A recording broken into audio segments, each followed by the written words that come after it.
నుంచి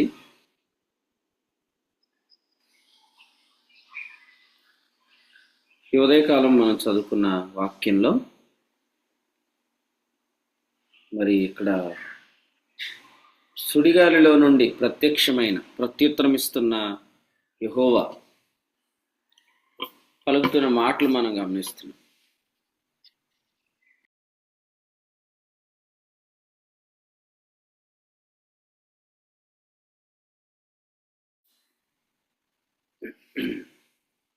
సుడిగాలిలో నుండి మరి యోబునకు ప్రత్యుత్తరం ఇస్తున్న యెహోవా ఇక్కడ కొండ మేకల గురించి, తర్వాత అడవిగాడిద గురించి, గురుపోతు గురించి, నిప్పుకోడి గురించి, గుర్రము గురించి, అలాగే పక్షిరాజు గురించి, డేగ గురించి పలికిన మాటలు మనం చూస్తున్నాం. మనము వీటన్నిటిని ఎరుగని వారు.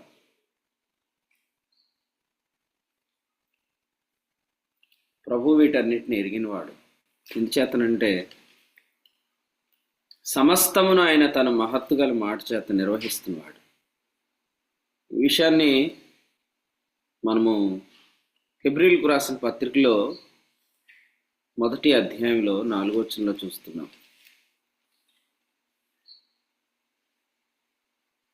చదవండి. హెబ్రీ పత్రిక 1వ అధ్యాయం వచనం 3-4 వచనాలు చదవండి. ఆయన దేవుని మహిమ యొక్క తేజస్సును, ఆయన తత్వం యొక్క మూర్తిమంతమునై ఉండి తన మహత్తు గల మాట చేత సమస్తమును నిర్వహించచ్చు. చూడండి, ఈ వచనంలో కుమారుడు సమస్తమునకు వారసుడు. ఆయన సమస్తమును తన మహత్తుగా మాట చేత నిర్వహిస్తున్నవాడు.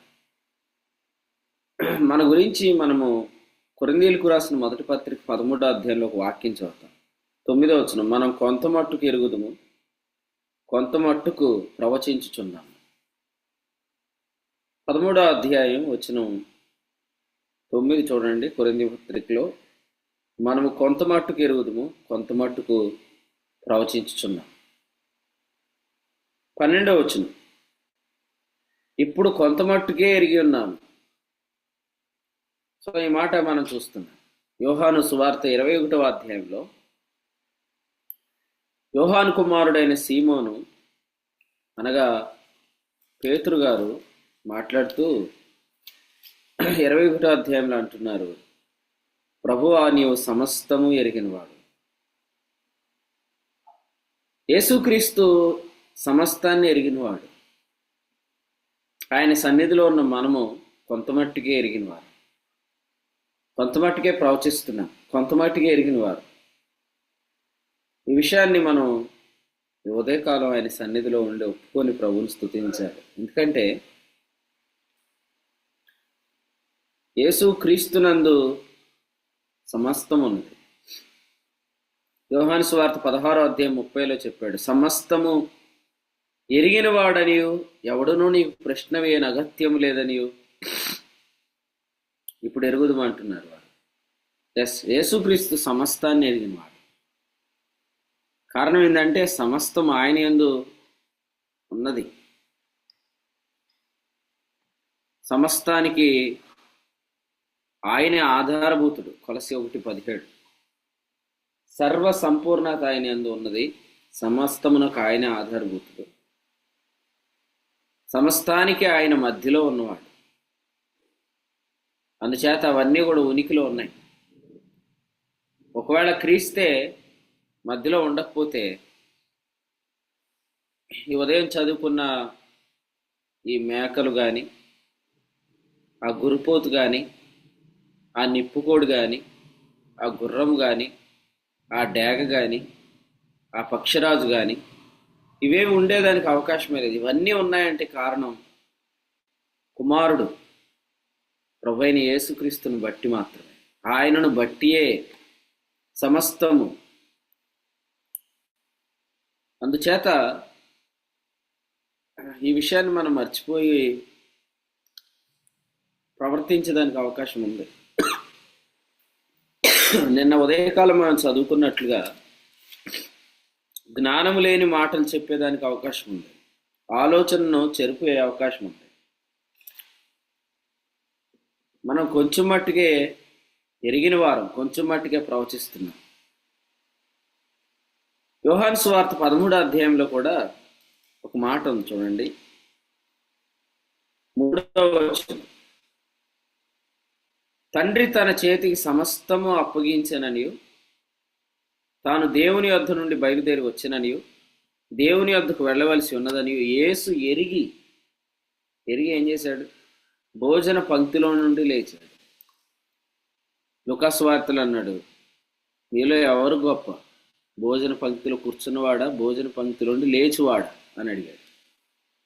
అన్నీ ఎరిగిన వాడు భోజన పంక్తిలో నుండి లేచాడు. ఈరోజు మనం ఎగిరెగిరి పడుతున్నామంటే కారణం ఈ శక్తి మేరక్కే. అన్నీ ఎరిగి ఉంటే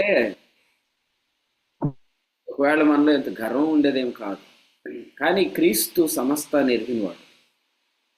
ఆయన యందు సర్వం ఉన్నది, ఆయన సమస్తానికి మధ్యలో ఉన్నాడు, సమస్తమునకు ఆయన ఆధారభూతుడిగా ఉన్నాడు. ఆయన భోజన పంక్తిలో నుండి లేచాడు అనే మాట మనం చూస్తున్నాం. అంచేత ఈ అపోస్తలుడు అయిన పౌలు ఎంతో విస్తారమైన పరిచయం చేసి అపోస్తలుడు అందరికంటే ఎక్కువగా ప్రయాసపడినా కూడా ఆయన తన వాస్తవమైన విషయాన్ని ఆయన చాలా యథార్థంగా మాట్లాడారు. ఏమనంటే, ఇప్పుడు కొంచెం మట్టుకు మాత్రం మనం ఎరుగుతున్నాం, అద్దంలో చూచినట్లుగా ఇప్పుడు మనం చూస్తున్నామా అని మనం చూస్తున్నాం. ఇక్కడ ఏం చెప్పాడంటే, కొరింథీ మొదటి పత్రిక 13:2 చదవండి. 13:2.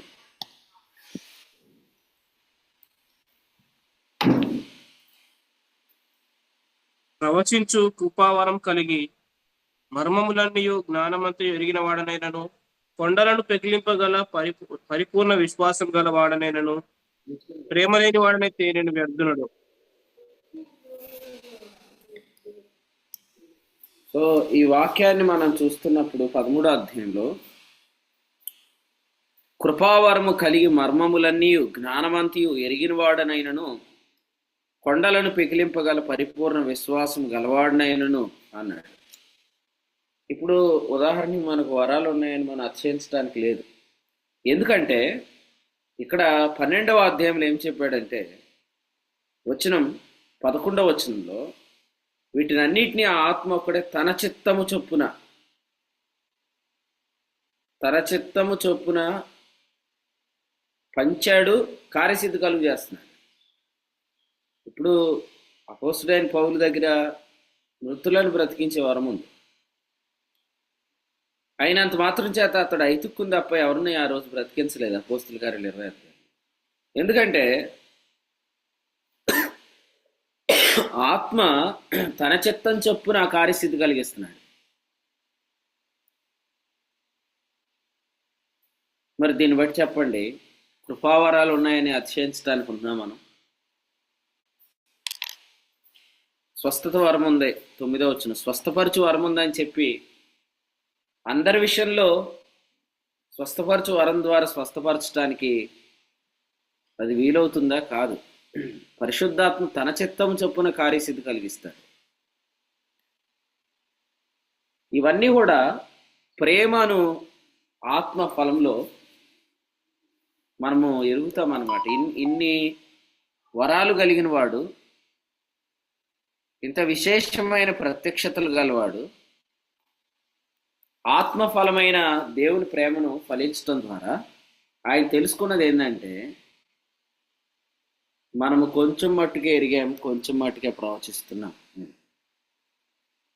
మనకు తెలియదు ఎందుకు కొంతమందిని కొరకు ప్రభు ప్రార్థన చేయమండు, ఎందుకు స్వస్థత వరమున్నా కూడా వారి కొరకు స్వస్థత కొరకు ఆ వరము ద్వారా వారిని హీల్ చేయమని ఎందుకండి? మరి పౌలు దినాల్లో చాలామంది చనిపోయారు. మరి ఎలా అనొచ్చా? పౌలు మృతులను లేపగలడు కదా, వారిని ఎందుకు లేపలేదు? వాళ్ళు అలా చనిపోతే పౌలు ఎందుకు అలా ఉన్నాడు అని అనటానికి లేదు కదా. అపోస్తుల చేత విశేషమైన అద్భుతాలు ఆయన చేస్తున్నాడని రాసిన అపోస్తుల కార్యాల గ్రంథం 5వ అధ్యాయంలో, ఆ తర్వాత అధ్యాయంలోనే స్టెఫను చనిపోయాడు. 7వ అధ్యాయంలో స్టెఫను హతసాక్షి అయ్యాడు. మరి ఎందుకు స్టెఫను బ్రతికించలేదు? అది నీకు తెలియదు, అది నాకు తెలియదు. అందుకు దేవుని స్తోత్రం. తెలియకుండా ఉండటాన్ని బట్టి దేవుని స్తోత్రం. ఎందుకంటే దాన్ని బట్టి మనము చాలా విధేయత కలిగి ఉండగలుగుతాం. విధేయత కలిగి ఉండాలి కూడా. స్వస్థపరచు వరం ఉంది. మృతులను సైతం లేపే కార్యాలు వారు జరిగించారు. మరి ఇన్ని వరాలున్నా కూడా ప్రవచించే వరం ఉంది. కానీ ఆ రోజు స్టెఫనును వారు రాళ్ళు రువ్వి చంపినప్పుడు మరి అపోస్తుల చేత విశేషమైన అద్భుతాలు జరిగించిన ప్రభు స్టెఫన్ ఎందుకు బ్రతికించలేదు? అపోస్తుల కార్యాల గ్రంథం 5వ అధ్యాయం 12లో అపోస్తుల చేత ఆయన సూచక్రియలు చేయించడం ద్వారా, మహత్కార్యాలు చేయించడం ద్వారా అక్కడ మనం చూస్తూ ఉన్నాము. ఏమనంటే వారు ప్రజల మధ్యలో గణపరచబడ్డారు. మరి స్టెఫను బ్రతికిస్తే ఇంకా ఘనతేగా. స్టెఫను బ్రతికిస్తే ఇంకా ఘనతే. మరి ఎందుకు జరగలేదు అంటే ఇవన్నీ మనకి ఎప్పుడు అర్థమవుతాయంటే ఆత్మ వరములతో పాటు ఆత్మ ఫలం ఈ అనుభవంలో మనం కొనసాగుతున్నప్పుడు, ఆత్మ ఫలములో మనము విస్తరిస్తున్నప్పుడు, ఆ ప్రేమను ఎరిగినప్పుడు మనకు అర్థమైద్ది. అప్పుడు మనము యోబు గ్రంథం 39వ అధ్యాయంలో ఆ ప్రత్యక్షమైన లేకపోతే ప్రత్యుత్తరం ఇస్తున్న యెహోవా ఆయన చెప్పినట్లుగా ఆయన తెలిసినవన్నీ మనకు తెలియదు. నేను నిన్న కూడా చెప్పే కదా 39వ అధ్యాయం 2లో అవి మోయు మాసములని నీవు లెక్క పెట్టగలవు. కొండ మేకలు ఈను కాలము నీకు తెలియనా? అవి మోయు కాలము లేదా మోయు మాసములు నీవు లెక్క పెట్టగలవు. అవన్నీ ప్రభువుకు తెలుసు. అవన్నీ యేసుక్రీస్తుకు తెలుసు. నక్షత్రముల సంఖ్య నియమించాడు. ఇంకేం రాశాడు? వాటికి ఆయన పేర్లు పెట్టాడు. ఆ పేర్లు పెట్టి పిలుస్తున్నాడు. మనం రేపు ఉదయకాలం చదివే 40వ అధ్యాయంలో ఈ సంగతులు ఉన్నాయని నేను అనుకుంటున్నాను. సో ఆయన వీటన్నిటికీ కూడా పేర్లు పెట్టాడు. వాటిని పేర్లు పెట్టి పిలుస్తున్నాడు. ఇప్పుడు చెప్పండి, ఆయన సన్నిధిలో ఉన్న మనం ఎంత విధేయులుగా ఉండాలి. కానీ ఏదో అన్నీ తెలుసు అన్న గర్వము మనలో ఉండకూడదు. ఎందుకంటే అన్నీ ఎరిగినవాడు యేసుక్రీస్తు. మనకు అన్నీ తెలియకపోవటం మంచిదే. నేను అన్నీ ఎరకపోవటం కూడా మంచిదే. అసలు అపోస్తుడైన పౌలు ఎందుకు ఎక్కువగా భాషలతో మాట్లాడుతున్నాడు? ఎందుకంటే 8:26 ఆయనే చెప్పాడు, బలహీనత నాకు ఉంది, ఉచ్చరింప సఖ్యం కానీ మూలుగులతో విజ్ఞాపన ఆత్మ నాకు ఉంది. ఎందుకంటే మరి యుక్తంగా ఎలా ప్రార్థన చేయాలి నాకు తెలియదు అన్నాడు. చాలామంది అనుకుంటారు దేవుడు అసలు ఇది ఎలా జరిగిందో చెప్పేస్తే నేను ప్రార్థన చేస్తాను కదా. అది తెలియకపోవటమే మంచిది. ఎందుకంటే మనం ఆత్మలో ప్రార్థన చేయొచ్చు. ఆ విషయంలో మనకు తెలియటం ద్వారా మనం దేవుని యొక్క కార్యాలను ఆటంకపరిచే వరంగా ఉంటాం. అందుకనే కొన్ని కాదు, వాస్తవం చెప్పాలంటే 10,000 మాటలు మాట్లాడుతున్నా అన్నాడు కొరింథీ మొదటి పత్రిక 14:18. అంటే చాలా విషయాలు మనకు తెలీదు. నువ్వు దైవజనుడు కదా, నీకు ఈ మాత్రం తెలీదా? నువ్వు వాక్యం ఎరిగినోడు కదా, నీకు ఈ మాత్రం తెలియదు అంటే ప్రభువే సమస్తాన్ని ఎరిగినవాడు. అయితే ఆయన సన్నిధిలో మనం ఉన్నాం కాబట్టి ఎరగకపోవటం వల్ల మనం ఏమీ కోల్పోయేవారమేం కాదు. అదే ప్రభువు వాటిని మనకు ఎందుకు మరుగు చేశాడు, అది తగిన కాలంలో దాన్ని బయలుపరుస్తాడు. అయినంత మాత్రం చేత మనం నష్టపోయేవారం కాదు. తిమోతి 6:6లో చెప్పినట్లుగా సంతుష్టి సహితమైన దైవభక్తి గొప్ప లాభసాధనమే ఉన్నదన్నాడు. ఆయన సన్నిధిలో నిందారహితంగా నడుస్తున్న మనం నష్టపోయేవారం కాదు. ఆదికాండం 17వ అధ్యాయం 1వ వచనంలో చెప్పినట్లుగా ఆయన సన్నిధిలో నిందారహితంగా నడిస్తే చాలు. యథార్థ హృదయం కలిగి ఉంటే చాలు. నటించకుండా వేషధారులాగా ఉండకుండా ఉంటే చాలు. అన్నీ మనకు తెలియాల్సిన అవసరమే లేదు. అన్నీ తెలిస్తే పౌలు గారు రోమపత్రిక 8:26లో చెప్పినట్లుగా యుక్తంగా ప్రార్థన చేయటం ఎలా మనకు తెలియదు మనకి. అర్థమైందా? కాబట్టి అక్కడ మనం ఆత్మలో ప్రార్థన చేస్తున్నాం. ఆత్మలో ప్రార్థన చేస్తున్నాం అంటే అర్థమైందంటే, ప్రభువా ఈ సిచ్యువేషన్ గురించి నేను ఏం చేయాలో ప్రార్థన నాకు తెలియదు కాదు, అందును బట్టి నీకు స్తోత్రం అని చెప్తున్నాను. ఎందుకంటే తెలిస్తే నేను శరీరరీతిగా ప్రవర్తిస్తాను అక్కడ, కానీ నాకు తెలియకుండా ఉండటం ద్వారా అక్కడ నేను మర్మములు పలుకుతున్నాను, అక్కడ నేను ఆత్మతో ప్రార్థన చేస్తున్నాను. కాబట్టి ఖచ్చితంగా అక్కడ దైవశక్తి వినియోగించబడుతుంది, అక్కడ ప్రభు కార్యం జరుగుతుంది అక్కడ. కానీ ఇంకా మీలో భాషలతో ప్రార్థన చేయని వాళ్ళు అందరూ ప్రమాదంలోనే ఉన్నారని నేను చెప్తున్నాను కదా. ఎందుకంటే మీకు ఎలా ప్రార్థన చేయాలో తెలియదు కాబట్టి మీరు అసలు అక్కడ ప్రార్థనే చేయట్లేదు. మీరేమడుగుతారంటే, అన్న నాకు ఆ వరం ప్రభు ఇవ్వలేదు, ఆయన చిత్తమేమంటారు. అసలు వాక్యంలో ఆ పదమే లేదు. మీరు కొరింథీయులకు రాసిన మొదటి పత్రిక 14వ అధ్యాయంలో పౌలు గారు చాలా క్లియర్గా ఏం చెప్పారంటే, 5వ వచనం మీరందరూ భాషలతో మాట్లాడాలి. 12వ అధ్యాయంలో 29లో ఆయన మాట్లాడుతూ ఏమన్నాడంటే 30లో అందరూ భాషలతో మాట్లాడుతున్నారా అన్నాడు. అది సంఘానికి క్షేమాభివృద్ధి కలిగించే భాషలు. కానీ 14వ అధ్యాయంలో నీవు దేవునితో మాట్లాడవలసినది. వాక్చాతుర్యంతో ప్రార్థన చేసేవాళ్ళు వద్దబ్బా మనకి, వాక్చాతుర్యంతో తెలివిగా ప్రార్థన చేసేవాళ్ళు వద్దు మనకి, తీయని మాటలు వినియోగించేవాళ్ళు వద్దు, ఆత్మతో ప్రార్థన చేసేవారు కావాలి. మనసుతో ప్రార్థన ఉంది, ఆత్మతో ప్రార్థన చేసేవారు కావాలి. స్వీట్ వర్డ్స్ వద్దు, వాటి వల్ల ఏమీ కలగదు. స్వీట్ వర్డ్స్ వల్ల ఏమి కలదు, వాక్చాతుర్యం వల్ల ఏమీ జరగదు, వాక్శక్తి వల్లే జరుగుతుంది. అపోస్తులు 2. ఈ సిచ్యువేషన్లో ఏం ప్రార్థన చేయాలి అని అన్నప్పుడు అక్కడ మనము ఆత్మతో ప్రార్థన చేయాలి. వాక్శక్తి లేని చోట సిలువ వ్యర్థమైపోతుంది. మెలోడీ సాంగ్స్ పాడేవాళ్ళు మనకు వద్దు, మెలోడియస్గా పాడాలని ట్రై చేసేవాళ్ళు మనకు వద్దు. యేసుక్రీస్తు నామ ఘనత కొరకు ఆత్మచేత నడిపించబడేవారు మనకు కావాలి. ఎందుకంటే క్రీస్తు మరణం వ్యర్థమవటం, సిలువ వ్యర్థమవటం అనేది మనకు ఇష్టం లేదు. ఆయన మరణం నిరర్ధకం కాకూడదు, ఆయన కృప నిరర్ధకం కాకూడదు. దానికి మొదన్న మంచి పాట పాడాడు. సో మనము శరీరం నిరర్ధకం అవ్వాలి, క్రీస్తు కృప నిరర్ధకం కాకూడదు, ఆయన మరణం నిరర్ధకం కాకూడదు, ఆయన త్యాగం నిరర్ధకం కాకూడదు, ఆయన చెల్లించిన వెల నిరర్ధకం కాకూడదు. సో ఇది జరగాలంటే వాక్చాతుర్యం లేకుండా వాక్శక్తి ద్వారానే మనం ముందుకు కొనసాగాలి.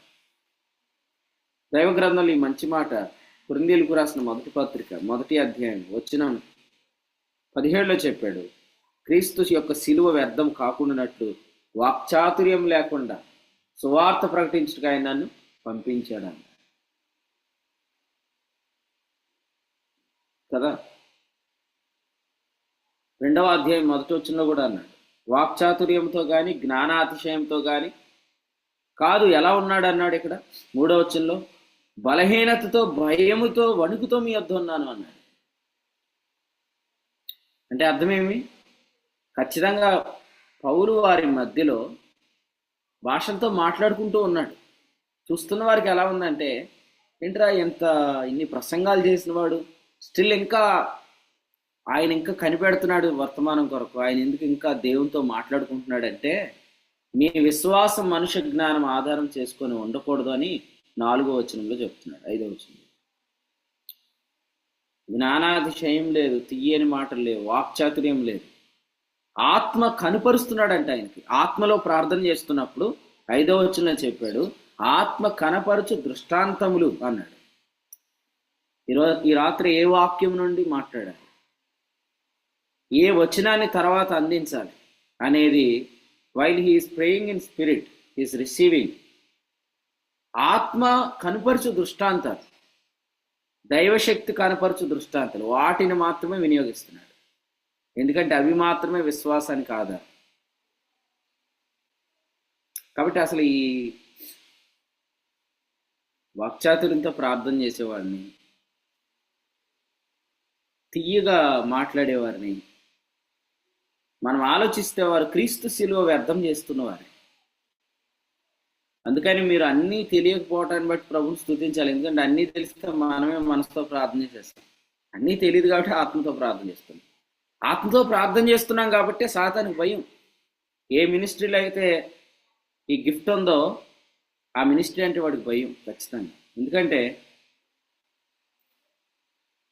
అసలు సాతానే కొంతమందిని తయారు చేసి గిఫ్ట్ తీసేసాడు సంఘంలో. ఈ గిఫ్ట్ ఆగిపోయిందని చెప్పించేశాడు. ఎందుకంటే ఇది ఉంటే వాడు ఈ ఆటలు కొనసాగు కాబట్టి. ఇప్పుడు మీరు చెప్పండి, మీరు ప్రార్థన చేస్తే ఆమెన్ అని మీరు అనాల్సిన అవసరం ఏం లేదు. ఎదుటి వ్యక్తి ఆమెన్ అనాలి. వాస్తవంగా యేసు ప్రభు నామమున అడుగుతున్నాం తండ్రి అని మీరు ఆపేయచ్చు. ఎదుటి వ్యక్తి ఆమెన్ అనాలి. అంటే ఆమెన్ అనే అంటే తప్ప ఆ వ్యక్తికి మనం పలికే ప్రార్థన వల్ల ఎటువంటి క్షేమం కలదు. మరి మీరే చెప్పండి, మీరు పలికిన దానికి ఎదుటి వ్యక్తి ఆమెన్ అంటే క్షేమం కలగనప్పుడు ఈరోజు మీరు దేవునితో ఏమీ మాట్లాడకుండా దేవుడు మీ జీవితంలో ఎలా ఇన్వాల్వ్ అవ్వగలుగుతాడు? మీరేమంటారంటే ఆయన చూస్తున్నాడు ఎందుకండి, ఆయన చూస్తున్నప్పుడే జరిగి ఉంటుంది కదా, ఆయన ఎందుకు ఆపలేదు అంటారు. నువ్వు అసలు ఆయన మాట్లాడలేదు కదా. నువ్వు ఆయనతో ఎందుకు మాట్లాడలేదు? నీకేం మాట్లాడాలో నీకు తెలీదు. మరి నీకేం మాట్లాడాలో తెలియదనే కదా నీకు ఆత్మనిచ్చాడు. ఆత్మనిచ్చి నేను ఆత్మలో ప్రార్థన చేయమన్నాడు. ఆ గిఫ్టే లేదని నువ్వు చెప్పేశావు. ఇంకా ఆ గిఫ్టే లేదన్నప్పుడు నువ్వు ఆ గిఫ్ట్తో ప్రార్థన చేయలేవు. ఆ టైంలో నిన్ను ఎట్లాగూ సేవ్ చేయాలో అలాగే దేవుడు సేవ్ చేయలేడు. మళ్ళీ దీనికి దేవుని మీద నిందేసేస్తున్నావు. ఏమని? ఆయన చూడకుండా ఇదంతా జరిగిందని. కొరింథీయులకు రాసిన మొదటి పత్రిక 14వ అధ్యాయంలో ఏం రాశాడు చదవండి. కొరింథీయులకు రాసిన మొదటి పత్రిక 14వ అధ్యాయంలో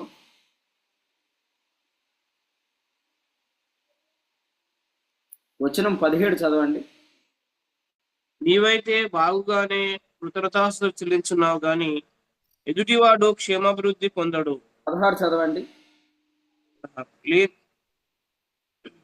ఆత్మతో పాడుతును మనసుతోను పాడుతును లేని ఎడల నీవు ఆత్మతో స్తోత్రము చేసినప్పుడు ఉపదేశం పొందని వాడు నీవు చెప్పుదాన్ని గ్రహింపలేడు గనుక నీవు కృతజ్ఞతాస్తుతులు చెల్లించినప్పుడు ఆమెనని వాడు ఎలాగో పలుకును. అంటే మీకు అర్థమైందా? ఇప్పుడు ఎదుటివాడు ఆమెన్ అని చెప్తే గానీ నీ ప్రార్థన వల్ల అతనికి ఏం క్షేమం కలగదు. ఆమెన్ అని చెప్పకపోతే ఆ వ్యక్తికి ఎటువంటి క్షేమాభివృద్ధి కలగదు. మరి అలాంటప్పుడు నువ్వు దేవునితో ఏం మాట్లాడుకుంటే దేవుడు ఎలా ఇన్వాల్వ్ అవుతాడు? మిమ్మల్ని అడుగుతున్నాను, యేసు ప్రభు కనుసన్నల్లోనే పేతురు మునిగిపోయాడా? యేసు ప్రభు అటు ఇటు దిక్కులు చూస్తుంటాడు, పేతురు మునిగిపోయాడా? నన్ను రక్షించుము అన్న తర్వాత పేతురు చేపట్టుకున్నాడా? నన్ను రక్షించుము అనకముందే పేతురు చేపట్టుకున్నాడా? చెప్పండి. యేసు ప్రభుకి దగ్గరలో యేసు ప్రభు చూస్తుండగా పేతురు మునిగిపోలేదా? నన్ను రక్షించుము అన్న తర్వాతే పేతురు చేపట్టుకున్నాడు కదా. లేకపోతే ఏమంటాం మనం? మీరే చెప్పండి. మనము ఆయనను అడగకుండా ఆయన మన చేయి పట్టుకుంటే మీరేమంటారు? మాట్లాడట్లేదు మీరు. ఆయన మీద నిందలేసేవాళ్ళు మాట్లాడాలి ఫస్ట్. ఆయన ఎందుకు చంపేశాడు అని అడుగుతారుగా. ఆయన ఎందుకు చూస్తా అలా ఊరుకున్నాడు అనేవాళ్ళు మాట్లాడండి మైక్ ఆన్ చేసుకొని. నేను అడిగేది మీ ఇంట్లో కొన్ని మరణాలు లేకపోతే మీ వ్యక్తిగత జీవితంలో కొన్ని నష్టాలు జరుగుతున్నప్పుడు దేవుడు మాకు ఎందుకంటే ఎంత అన్యాయం చేశాడు అని మాట్లాడే నోరులు మైక్ ఆన్ చేసుకొని మాట్లాడండి. నువ్వు రక్షించమని పలకకుండా ప్రభు ఏమి చేయలేడు. కానీ నువ్వు రక్షించమనే తెలుగు పదం కాదది. కొన్నిసార్లు ఆ సిచ్యువేషన్లో ఏం ప్రార్థన చేయాలో నీకు తెలియదు. అప్పుడు నువ్వు మౌనంగా ఉంటే ప్రమాదం జరిగిపోతుంది. మరి మౌనంగా ఉండకుండా ఉండటానికే అక్కడ నువ్వు ఆత్మతో ప్రార్థన చేసే వరం ఇచ్చాడు. ఆ వరం నాకెందుకులే, అదేదో పిచ్చి భాష, వాళ్ళు మాట్లాడిన వాళ్ళు అందరూ వెర్రోళ్ళు అని నువ్వు కామెంట్ చేసేసావు. ఇప్పుడు ఆ గిఫ్ట్ నీకు యాక్టివేట్ అవ్వదు. అక్కడ నువ్వేం ప్రార్థన చేయాలో తెలీదు. ప్రభు ఎలాగూ ఇన్వాల్వ్ అవుతాడు నీ విషయంలో. ఇన్వాల్వ్ అవ్వకపోతే మళ్ళీ ఆయన్ని అందామా? ఏ మూర్తంకులు? నన్ను రక్షించమన్నాక పేతురుని రక్షించాడా? పేతుర్ని రక్షించమని అనకముందే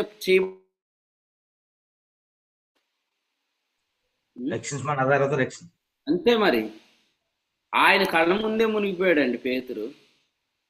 ఈ క్వశ్చన్లు అడుగుదామా? నీ కళ్ళ ముందే మునిగితే అంత కఠినుడివా నువ్వు? అలా చూస్తా ఉన్నావా నువ్వుకి మనసు లేదా అని అందామా? అలా కాకుండా ప్రభు మన చేయి పట్టుకుంటే ఆయన మనకు ఆప్షన్ ఇచ్చినోడు కాదు. ఆయన మనలో ఒక రోబోలకు చేసినోడు. ప్రతిదానికి ఆయన మన చేయి పట్టుకొని నిర్వహించే నిబంధనలో మనం లేము. మన ఇద్దరి మధ్యలో ఉన్న రిలేషన్ ఏంటంటే కవెనెంట్ ఆఫ్ పీస్, కొత్త నిబంధన బంధం మన మధ్యలో ఉంది, నిత్యమైన నిబంధన సంబంధం. ఎబ్రీ 13:20. ఇందులో ఆయన బలవంతంగా మన జీవితంలో ఏది చేయడు, మన ఇద్దరి సమ్మతి చొప్పున మాత్రం అన్నీ జరుగుతాయి. ఇక్కడ కూడా చూడండి, ఇప్పుడు నేను ప్రార్థన చేస్తున్నాను, మీరేమో అసలు ప్రార్థనే వినలేదు, ఆమెన్ అంటారు. అది ఎంత తప్పు. కొన్నిసార్లు ప్రార్థన అంటారు, ఆమెన్ అనరు. కొంతమంది ప్రార్థన బాగా చేస్తారు, అడ్రస్ రాయరు, యేసుక్రీస్తు నామం మర్చిపోతారు. పోస్ట్ మీద కార్డు మీద ఏం రాస్తే ఏముందండి, అది ఎక్కడికి వెళ్దో, మీరు అడ్రస్ రాయట్లేదు. కొంతమంది ప్రార్థన ఎలా అడుగుతున్నారంటే యేసుక్రీస్తు ద్వారా అంటున్నారు. యేసుక్రీస్తు ద్వారా అని కూడా, యేసుక్రీస్తు ప్రభు నామమున అని ప్రార్థన చేయండి. ప్రార్థన చిన్నది చేసినా పెద్ద చేసినా ప్రభు అయిన యేసుక్రీస్తు నామం పెట్టకపోతే ఆ ఆయన చెప్పాడు క్లియర్గా, ఏమనంటే మీరు నా నామమున దేనిని అడుగుతారు. పరలోక ప్రార్థనలో యేసుక్రీస్తు నామాన్ని ఉందా? లేదు. ఎందుకంటే అది మనకి ఇచ్చిన ప్రార్థన కాదు, సంఘానికి ఇచ్చిన ప్రార్థన వేరు. కొరింథీయులకు రాసిన మొదటి పత్రిక 1వ అధ్యాయం 2 చదువుకోండి. యేసుక్రీస్తు నామాన చేసే ప్రార్థన మనకి ఇవ్వబడింది. కాబట్టి మీరు యేసుక్రీస్తు నామాన్ని అడగకుండా దానివల్ల ఎటువంటి క్షేమం కలగదు. ప్రార్థన చేసేటప్పుడు ప్రార్థన వినాలి, ఎదుటి వ్యక్తి ఆమెన్ అంటే నా ప్రార్థన అతనికి వెళ్తుంది. ఒక రోగి కోమా స్థితిలో ఉన్నాడండి, అప్పుడు అతని తల మీద మీరు చేయి వేసి ప్రార్థన చేసినప్పుడు మీ విశ్వాసం చొప్పున అతనికి స్వస్థత కలుగుతుంది. ఎందుకంటే అతను చచ్చిన స్థితిలో ఉన్నాడు, ఆమెన్ అని పలకలేడు. కాబట్టి మీ విశ్వాసం అతని విశ్వాసంగా లెక్కించబడుతుంది. ఒక అవిశ్వాసం ఉన్నాడు, కానీ విశ్వాస విషయంలో మాత్రం ఖచ్చితంగా అవతలున్న విశ్వాసి దానికి ఓకే, ఆమెన్, అప్పుడు దాకా అతనిలో ఎటువంటి పని జరగదు. ఈరోజు కూడా మీరు దేవునితో మాట్లాడుకుంటూ దేవుడు ఏం చేయలేడు. తప్పులన్నీ మీరు చేసేసి దేవుడు ఆపొచ్చుగా ఆ వ్యక్తిని, నా జీవితం పాడు చేస్తున్నప్పుడు, నా కుటుంబం పాడు చేస్తున్నప్పుడు ఆ వ్యక్తిని ఆపొచ్చు కదా అంటే నువ్వు ఎందుకు ప్రార్థన చేయాలా? ఎందుకంటే నీకు అక్కడ ఎలా ప్రార్థన చేయాలో నీకు తెలియదు. ఎందుకంటే నువ్వు వరాన్ని దూషించావు, అందుకని ఈరోజు నీకు ఆ వరం లేదు. మనకు చాలా తెలియదు. పార్వతీపురం జాన్ పాల్ గారు తెలుసా అండి మీకు? మీ ప్రాంతంలో ఎన్ని ఏనుగులు ఉన్నాయో తెలుసా మీకు? ఇప్పుడు ఏ ఏనుగు పిల్లలు పుట్టబోతున్నారో తెలుసా మీకు? ఉండన్నా తెలుసుకొని వస్తానంటావా? తెలియదు, మనకి అసలు ఏం తెలియదు. మనకు తెలిసింది చాలా తక్కువ, అందులోనే మనం చాలా. కానీ యేసుక్రీస్తుకి అన్నీ తెలుసు. భారతదేశంలో ఇప్పుడు ఎన్ని పులులు ఉన్నాయో తెలుసు, రాత్రి దాకా ఎన్ని ఉండేయో తెలుసు, రేపు ఎన్ని ఉంటాయో తెలుసు. ఎందుకంటే అన్నీ ఆయన యందు ఉన్నాయి, సమస్తం ఆయన యందు ఉన్నాయి, అన్నిటిని ఆయన ఎరిగినవాడు.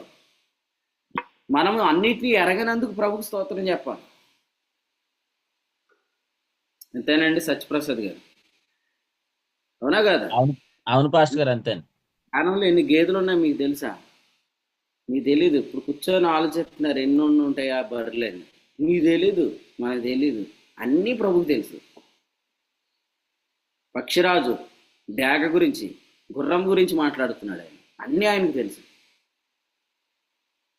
నీకు అన్నీ తెలియనందుకు నువ్వు నేను ఎంతో స్తుతులు చెల్లించాలి. ఎందుకంటే అన్నీ తెలిస్తే మనం మనసుతోటే ప్రార్థన చేసేస్తాం. అన్నీ తెలియదు కాబట్టి మనసుతో 5 మాటలు, ఆత్మతో 10,000 మాటలు. కొంతమందికి వరమే లేదు, ఇంకేం ప్రార్థన చేస్తారు? వరం లేనందుకు మీ మీద నేను కనికర పట్టలేదు, కానీ మిమ్మల్ని గురించి నేను బాధపడుతున్నాను. ఎందుకంటే ఇంకా మీరు ఆత్మతో ప్రార్థన చేసే వరం ఎందుకు పొందుకోలేదు? దానికి కారణాలు ఉంటాయి, కానీ కారణాలు ఉండకూడదండి. ఎందుకంటే అపోస్తల కార్య గలతీ పత్రిక 3:5 ఏమన్నాడంటే ఆత్మను మీకు అనుగ్రహించడానికి యేసుక్రీస్తు ముగించిన పని చాలు అని చెప్పాడు. సో యేసుక్రీస్తు ముగించిన పనిని బట్టి ఈ పాటికి మీరు ఆ వరాన్ని కలిగి ఉండాలి. మీరేం మైకులో ప్రార్థనిస్తే ఆత్మతో ప్రార్థన చేయాల్సిన అవసరం లేదు, కానీ నీ క్షేమాభివృద్ధి కొరకు చెయ్యి.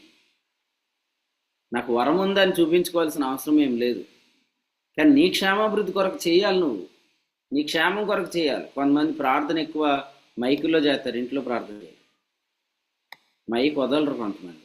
మన పరిచయం లేరు, దేవుని స్తోత్రం, కానీ అసలు ఇంటి దగ్గర ప్రార్థనే చేయరు, వ్యక్తిగతంగా ప్రార్థనే చేయరు.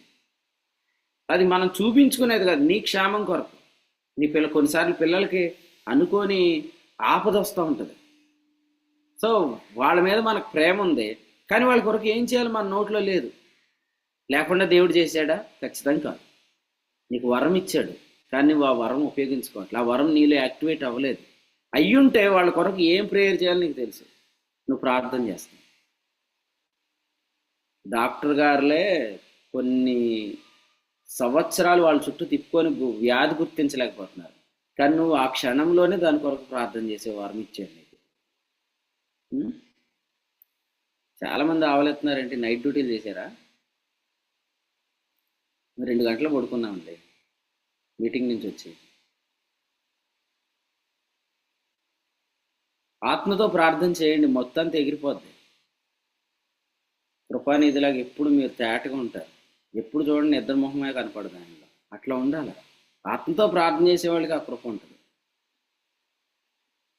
కానీ కొంతమంది మీరు ప్రార్థన చేస్తూ ఉండండి, నేను కొండ మీదకి వెళ్ళి యుద్ధం చేస్తూ ఉండండి, నేను వెళ్ళి ప్రార్థన చేస్తాను అన్నట్టు కొంతమంది మంచాల మీద పడుకొని వాక్యం వినే దౌర్భాగ్యులు కూడా ఉంటారు మన జూమ్లో. అందుకని ఆ దరిద్రులందరూ పోవాలనే వీడియోలు అందరూ నాన్ చేయమంటే మీరేమో ఆ దొంగను పట్టెత్తలేదు. ఎంతసేపు చూసినా ర్యాన్సమ్లో అంటాడు, అన్న నేను ఆపుతాను. నువ్వు ఆపుతూ ఉంటాడు, ఎలా దొరుకుతాడు దొంగ? మీరు అందరూ ఆన్ చేసుకుంటే కదా దొంగ దొరికేది. నన్ను ఎత్తి సముద్రంలో పడేయమని అంటే మీరు ఇంకా దోనిలోనే ఎక్కించుకొని కూర్చుంటున్నారు ఆయన నిద్రపోయేవాడిని. ఆయన దొరికించండి ఫస్ట్.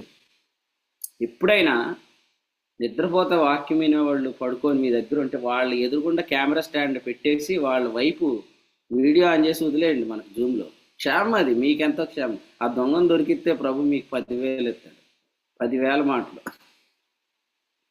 కాబట్టి ఇప్పుడు అన్నీ తెలిసినందుకు స్తుతిద్దామా, ఏమీ తెలియనందుకు స్తుతిద్దామా? నాకు ఏమి తెలియదు అందుకే నీకు స్తోత్రం. నాకు తెలిసిన వాడు నాకు ఎంత తెలియాలో అంత తెలియజేశాడు దేవుని స్తోత్రం. కానీ కొన్ని నాకు మర్మంగానే గోప్యంగానే ఉంచాడు. ఎందుకంటే అక్కడ నేను ఇక్కడ నువ్వు ఆత్మతో ప్రార్థన చేయరు అబ్బాయిని వదిలేశాడు. ఆ ప్లే గ్రౌండ్లో మనం ఆడుకోలేక, అదంతా మనదే. పవర్ ప్లే మనకు వదిలేశాడు. ఆ పవర్ ప్లేలో మనం ఇష్టం వచ్చినట్టు హిట్లు చేయొచ్చు అనమాట. సూపర్ హిట్లు కొట్టేది ఇక్కడ ఈ పవర్ ప్లేలోనే. ఏదంటే spirit praying in the spirit అనే పవర్ ప్లేని మనం యూజ్ చేసేసుకోవాలి. కృప అనేది ఏం డౌట్ పడక, అన్న నిజంగా అలా చెప్పాడా ఇంకోలా చెప్పాడా అని అసలు నువ్వు ఆలోచించుకోవాలి. నీకు నాకు తెలుసు, అందరికీ తెలియాల్సిన అవసరం లేదు. అవును ప్రభు, నువ్వు సమస్తం ఎరిగిన వాడు అన్నాను, నేను నిన్ను ఎరుగుతున్నా. సో వాక్యంలో స్పష్టంగా ఉంది కదా, మనం ఎరగని వాటి కొరకు ఆత్మలో ప్రార్థన చేస్తే మన ఆత్మలు వివేచించేయచ్చు, నటించే వాళ్ళు దొరికిపోతారు. అందుకనే కొంతమంది మన దగ్గర నటన చేయాలంటే భయపడతారు. ఎందుకంటే వాళ్ళ యాక్షన్స్ అన్ని మనకు తెలియదేటి, వేషధారులేడు. ప్రభు అన్నాడు, వేషంలైనా కనికరిస్తా కానీ వేషధారిని కనికరించను అన్నాడు. నటించొద్దు, జీవించండి.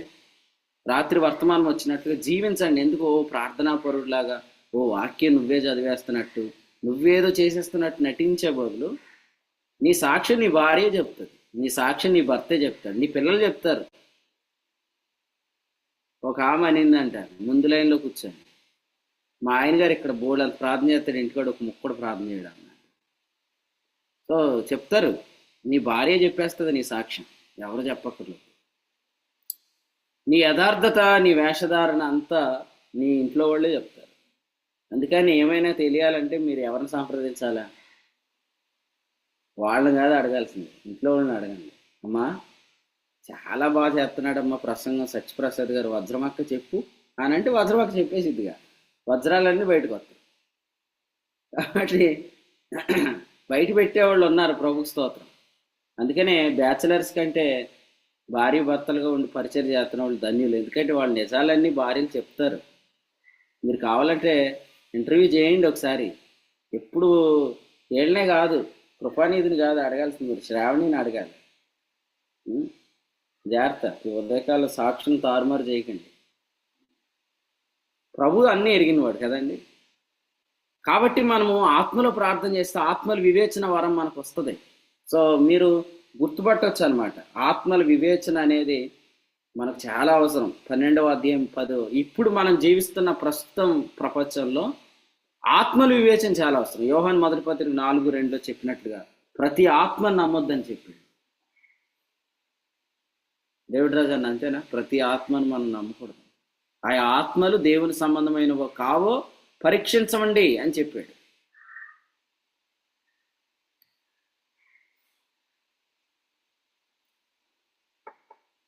మీరు పరీక్షిస్తున్నారా? వివేచిస్తున్నారా? మంజులత అంటే ఇప్పుడున్న సంఘ క్షేమం కొరకు మాట్లాడుతున్నప్పుడు చెప్తా ఉంటారు అన్నమాట, విశ్వాసులు ఎవరు ఏంటి అనేది. అంటే వివేచన వరం ఉండాలి మనకి. ఉండకపోతే ఏం జరుగుతుంది? గిబియోనీయులతో సంధి చేసుకున్నారు ఎవరు? ఇశ్రాయేలీలు. ఎవరి సమ్మతి లేకుండా, ప్రభు సమ్మతి లేకుండా సంధి చేసేసుకున్నారు. ఏమైంది? యెహోషువ లాంటి వాడే అక్కడ మోసపోయాడు. గలతీపత్రిక 2వ అధ్యాయంలో ఏముంది? బర్నబా వారి వేషధారణ చేత మోసపోయినాను కదా. ఆత్మల వివేచన చాలా అవసరం. బాగానే ఉన్నాడన్నా అని అంటారు మీరు. బాగానే ఉన్నాడని మీకు తెలుస్తుంది, ఆత్మల వివేచన కలిగినోడికి తెలిసిపోతుంది. అంతేనా? అవునా కదా సుమంత్? సత్యమే చెప్తున్నానా, అబద్ధం పలుకుతున్నాను? వివేచన అనేది మీకు ప్రభు దయచేయను కాక. ఇదంతా ఆత్మలో ప్రార్థన ద్వారానే వస్తుందండి. మీరు ఆత్మలో ప్రార్థన చేసే పవర్ ప్లే ఎక్కువ ఇచ్చాడు మీకు, మనసుతో ప్రార్థన చేసే తక్కువే. మీ లైఫ్లో అన్నీ తెలియనందుకు ప్రభుకు స్తోత్రం చెప్పండి. నాకు చాలా తెలీదు, అందుకు ప్రభుకు స్తోత్రం. తెలియకపోవటం మనకు బలం ఇక్కడ, ఎందుకంటే అక్కడ ఆత్మలో ప్రార్థన చేయొచ్చు. ఇంత పెద్ద దైవజనుడు పిల్లాడికి జ్వరం వచ్చేస్తే ఎందుకు వచ్చిందంటే ఏం చెప్పలేకపోతున్నాడంటే ఏం చెప్పలేకపోవటం నా బలం రప్పించోడ. అది చెప్పకూడదు, అది తెలియకుండా ఉండటమే మంచిది. దీని వెనకాల దేవుడు ఏ మేలు దాచి ఉంచాడో దాని కొరకు ఆత్మతో ప్రార్థన చెల్లిస్తున్నా అన్నాడు. ఆత్మతో ప్రార్థన చేయడాన్ని ఏమని రాశాడు? నువ్వు బాగుగా కృతజ్ఞతాస్తుతులు చెల్లిస్తున్నావు అన్నాడు. ఎంత మంచి మాట! బాగుగా కృతజ్ఞతాస్తుతులు చెల్లించడం. కానీ అది విన్నవాళ్ళకి ఎలా ఉంటుంది అన్నాడు సత్యప్రసాద్ గారు? విన్నవాళ్ళకి ఎలా ఉంటుంది అన్నాడు? కానీ ధ్వనిలా ఉంటుంది అన్నాడు. అది యుద్ధానికి సిద్ధపడే ధ్వనిలాగా ఉండదని చెప్పాడు. అవునా కదా? విన్నవారికి అది స్పష్టంగా అన్నట్టు ఉంటుంది, కానీ నువ్వు బాగుగా కృతజ్ఞతాస్తుతులు చెల్లిస్తున్నావని విన్నవాడు చెప్పాడు. అయితే ఎదుటి వ్యక్తిగా అర్థం అవటానికి నువ్వు లోకమందున్న ఎన్నో భాషలు ఉన్నాయి, ఆ వరము ప్రవచన వరంతో మాట్లాడు. కానీ నీతోనూ దేవునితోనూ నువ్వు ఆత్మతో మాట్లాడు. అలా మాట్లాడుతున్నప్పుడు నువ్వు బాగుగా అసలు ఇప్పుడు ఎవరైనా పిల్లలకు జ్వరముతో స్తోత్రం ప్రభు అంటారా? ఏం ప్రార్థన చేస్తాను చెప్పండి. మనసుతో మీరు చేసే 5 మాటలు చెప్పండి. నెంబర్ 1, ప్రభువా ఇది ఎందుకు వచ్చిందో తెలియదు. అద్భుతమైన ప్రార్థన ఇది. 2వది, ప్రభువా నీ చిత్తమైతే, అది 2వ మొక్క. 3వ మొక్క, ప్రభువా ఈ జ్వరం నా మేలు కోసమేనేమో, 3వ మాట. 4వ మాట, వీడు రాత్రి ఏం తిన్నాడో నాయన, వీడికి నోటికి అదిపే లేదు, 4వ మాట. 5వ మాట, ప్రభువా నీ దైవజనుడైనా ఇది స్వస్థపరుస్తాడేమో, నీ దైవజనుడు. 5 మాటలు అయిపోయినాయి. ఇక్కడ ఒక్క మాట కూడా నువ్వు చేసిన ప్రార్థన వల్ల జ్వరం తగ్గదు. నువ్వు అక్కడ 10,000 మాటలు మాట్లాడే అవకాశం ఇచ్చాడు. ఇప్పుడు ఆత్మలో ప్రార్థన చేయి. అసలు వాస్తవంగా ఆ జ్వరం ఎందుకు వచ్చిందో, అది రావటం వల్ల ఇప్పుడు భవిష్యత్తులో దేవుడు నీలో చేసే అద్భుతమైన కార్యాలు ఏంటో అవన్నీ నువ్వు ఎరగకుండానే వాటిని పలికి వాటిని గురించి స్తోత్రాలు కూడా చెప్పేస్తున్నావు అన్నాడు. అసలు ఇప్పుడు జ్వరంలో పలికిన ఈ 5 మాటల స్తోత్రం ఎక్కడ ఉంది? ఎందుకు వచ్చిందో తెలియదు నాయన, నీ చిత్తమే నాయన, నువ్వు అనుకూలపరచావు, నా మేలు కోసమే. ఇవన్నీ వేస్ట్ ప్రేయర్స్ అంటే నేను ప్రార్థన వేస్ట్ అనట్లేదు. నువ్వు ఇక్కడ తెలియకుండా ప్రభు చేసి నీకు ఇచ్చిన ఒక గొప్ప అద్భుతమైన అవకాశం ఆత్మతో ప్రార్థన, అది చేయట్లేదు. ఇప్పుడు పెద్ద దైవజనుడు వచ్చి ఆయన ఏం చేస్తాడు? ఆయన అసలు వాస్తవంగా వచ్చి ఏమంటాడు అనాలంటే, అమ్మ పిల్లోడికి ఇంత జ్వరం వచ్చింది కదా, నువ్వు ఆత్మలో ప్రార్థన చేసావా అని అడగాలి. ఇప్పుడు అడిగేవాడు లేడు కదా. ఇప్పుడు ఏమడుగుతారు? ఇప్పుడు ఏం ప్రార్థన చేస్తారు? ప్రభువా నీవు నీ చిత్తానుసారంగా నీది ఇచ్చినందుకు నీకు స్తోత్రం. ఈయన ఇంకా ఆత్మీయుడు, ఇంకా బాగా చేస్తాడు ప్రార్థన. దానివల్ల కొన్నిసార్లు మన చేతుల్లో నుంచే మనం విషయాలు దాటిపోతున్నాం. కొంతమంది క్వశ్చన్ అడుగుతారు, నువ్వు విశ్వాసం అయితే ఇది ఎందుకు జరిగిందని. అప్పుడు నువ్వేం చెప్తావు? కాబట్టి వీటన్నిటికీ కారణాలు మనమే బాధ్యత వహించాలి. కొన్నింట్లో ప్రభు చూస్తుంటుండగానే ఆయన కళ్ళ ముందే పేతురు మునిగిపోతున్న ఆయన చెయ్యి ఎందుకు పట్టుకోలేదంటే, అక్కడ అరవాల్సిన కేక పేతురు నోట ఉండాల. ఆ కేక ప్రభు ఆ రోజు ఉంచాడు కాబట్టి పేతురు వెంటనే నన్ను రక్షించన్నాడు, వెంటనే ప్రభు చేయబట్టుకోలేదు. ఈరోజు కూడా ఆ స్పాట్లో మనం ఏం ప్రార్థన చేయాలి అది చెయ్యాలి. కానీ మనకు తెలియదు కదా. అందుకని ఆత్మతో ప్రార్థన. మీరు ఎక్కడికి వెళ్ళినా కూడా ఆత్మతో ప్రార్థన చేస్తూ ఉండండి. కొన్నిసార్లు ప్రభు మిమ్మల్ని కొన్ని గ్రామాల్లోనికి వెళ్ళనీయుడు, దేవుని స్తోత్రం చెప్పండి. కొందరిని దర్శింపనీయుడు, ప్రభు స్తోత్రం చెప్పండి. ఇదంతా ప్రభువే చేస్తున్నాడని మీకు తెలియదు, మీ ప్రక్కన ఉన్న వాళ్ళకి తెలియదు. మీకు ప్రభు ఆ విషయంలో అవగాహన గ్రహింపు తర్వాత ఇస్తాడు. లూకా 9:54 ఏముందంటే 53లో ఆయన యెరూషలేమునకు వెళ్ళని అభిముఖుడైనందున వారు ఆయనను చేర్చుకోలేదు. శిష్యులైన యాకోబు యోహాను చూసి ప్రభువా, మేము వారిని నాశనం చేయనట్లు నీకు ఆజ్ఞాపించి నీకు ఇష్టమంటే ప్రభు అన్నాడు, మనిషి కుమారుడు ఎట్టి ఆత్మ గలవాడు మీకు తెలియదు అన్నాడు. అంటే ఆయన ఆత్మలో వివేచిస్తున్నాడు, వారు ప్రక్క నుండి ఉరుముతున్నారన్నమాట. బాగా ఉరిమేవాళ్ళు మనతో ఉండటం వల్ల మేలేం కాదు, మీరు ఎలా అనుకోవద్దు. ఈ బ్రదర్ అయితే బాగా ఉరుముతాడని అన్నాను. అటువంటి ఉరుముల వల్ల ఏం ప్రయోజనం లేదు. నువ్వు ఆత్మలో మూలుగటం వల్ల ప్రయోజనం, ఉరుముల వల్ల కాదు, మూలగటం వల్ల ప్రయోజనం. మూలుగు ఎప్పుడు వస్తుందండి? నా వల్ల కాదు అనేటప్పుడు వచ్చేది మూలుగు. ఉరుము ఎప్పుడు వస్తుంది? మన వల్ల అవుతుంది అనేటప్పుడు ఉరుము వస్తుంది. కానీ ఇక్కడ ఉరిమేడు వారి వల్ల ఏం ప్రయోజనం లేదు, ప్రభు వారిని గద్దించేశాడు. యోహాను సువార్త 11లో కూడా చాలా మంచి మాట ఇక్కడే ఉందండి. యోహాను సువార్త 11వ అధ్యాయంలో 33 ఆయన ఆత్మలో మూలిగాడు అనే మాట ఉంది. ఈరోజు మనం భాషలతో ప్రార్థన చేయటం అనేది ఆత్మలో మూలగటమే. ఇక్కడ ఉరమకుండా చేశాడు, మూలిగేటట్టు చేశాడు ప్రభుత్వం. మనం కూడా ఇలా స్తుతులు చెల్లించాలి. ప్రభువా, ఉరిమితే నీకు ఇష్టం కానివి నేను పలుకుతాను, మూలిగితే నీకు ఇష్టమైనవే పలుకుతాను. ఉరిమేవారిని గద్దించి అన్నాడు, మీరు ఏలియా ఆత్మ గలవారు, కానీ నేను పరిశుద్ధ ఆత్మ కలిగిన వాడు. ఏలియా ఆత్మ ఇప్పుడు పనిచేయదు, అయిపోయింది ఆ పని. ఏలియా ఆత్మ గలవాడు వచ్చాడు, తన పని చక్కబెట్టుకున్నాడు, వెళ్ళిపోయాడు. ఇప్పుడు యేసు యొక్క ఆత్మ పనిచేయాలి, పరిశుద్ధాత్మ పనిచేయాలి. అగ్ని దిగి ప్రజల మీద కాదు పడింది. ఏ ఫైర్ అయితే బలి పశువును దహించిందో అదే ఫైర్ మళ్ళీ మన నాలుకలోనికి వచ్చింది. యేసు క్రీస్తును స్పష్టంగా ఆ రోజు కాల్చిన అగ్నిని ఇప్పుడు ప్రభు మన నాలుకలో పెట్టాడు. రాంగ్ ఫైర్ వద్దు, don't use the fire of ELISA. ఇప్పుడు ఏలియా అగ్ని కాదు మనకు కావాల్సింది, పరిశుద్ధాత్మ అగ్ని కావాలి, యేసు యొక్క ఆత్మ అగ్ని కావాలి. అగ్నితో మీరు ప్రార్థన చేస్తున్నప్పుడు జరిగే కార్యాలు ఎలా ఉంటాయంటే, నువ్వు యెరూషలేముకి వెళ్ళొద్దు అన్నారు అంతే. ఆయన యెరూషలేముకి వెళ్ళా, ఆయన అభిముఖుడయ్యాడు. ఆయన తీసుకుంటున్న టర్న్ చూసి వాళ్ళు ఆశ్చర్యపోతున్నారు. ఆయన వెంబడించేవారు, అక్కడ రాశాడు మార్క్స్ వార్తలో, ఆయన వెంబడించేవారు భయపడుతున్నారు, ఆయన వెంబడించేవారు విస్మయం పొందుతున్నారు. ఎందుకంటే ఆయన ప్రయాణం వారికి అర్థం కావట్లే. మార్క్స్ వార్త 10:32లో మనం చూస్తున్నాం. ఆయన ప్రయాణం వారికి ఎందుకు అర్థం కావట్లే? ఆయన అంతా ఆత్మ ద్వారా నడిపించబడుతున్నాడు. మీకు కూడా తెలుసు, అపోస్తుల కార్యాల్లో ఒక మంచి మాట ఉంది, అది కూడా మీరు అండర్లైన్ చేయండి. అక్కడ ఏముందంటే అపోస్తుల కార్యాల్లో 5:13 కడమవారిలో ఎవడును వారితో కలుసుకున్నట్టు ఒక తెగింపు లేదని ఉంది. అంటే మనతో కలిసి ప్రయాణం చేయడానికి కూడా తెగింపు ఉండాలి.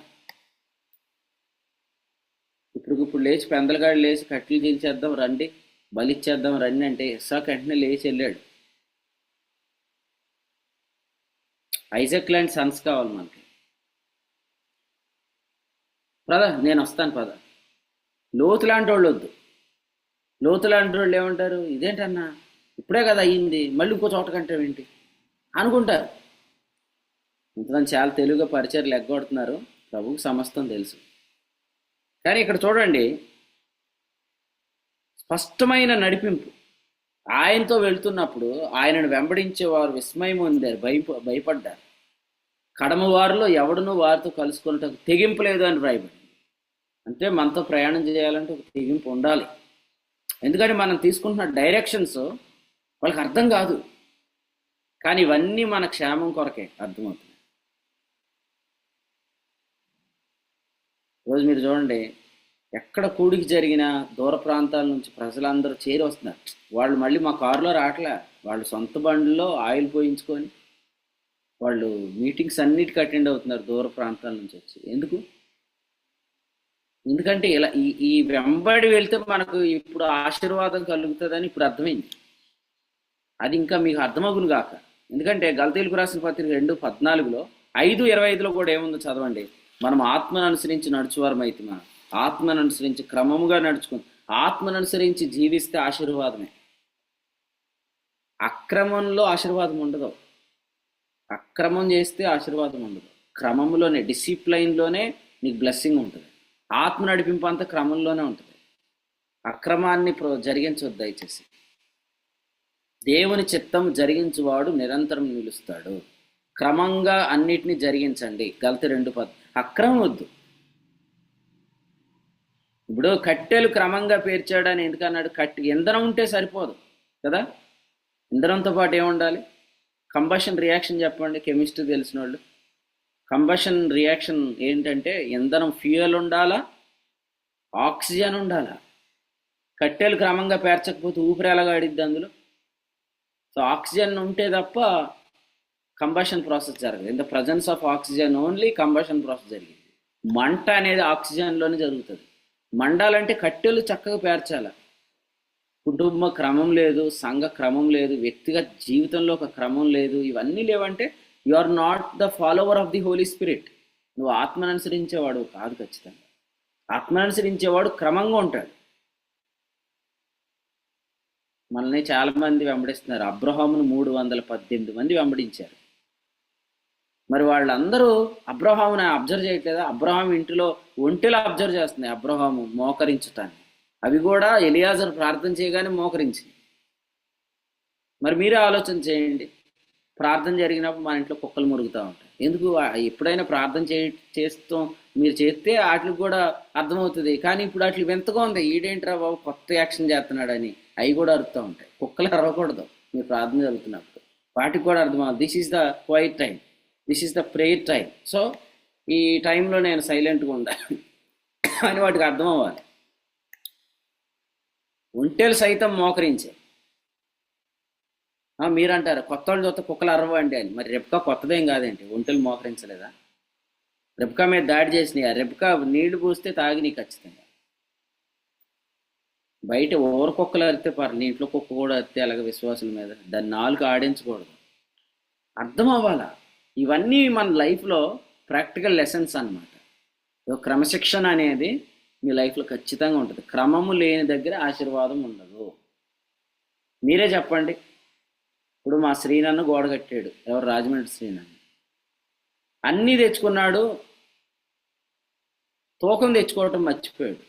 జరుబ్బాబేలు చేతిలో గుండు నూలు ఉందన్నాడు కదండి.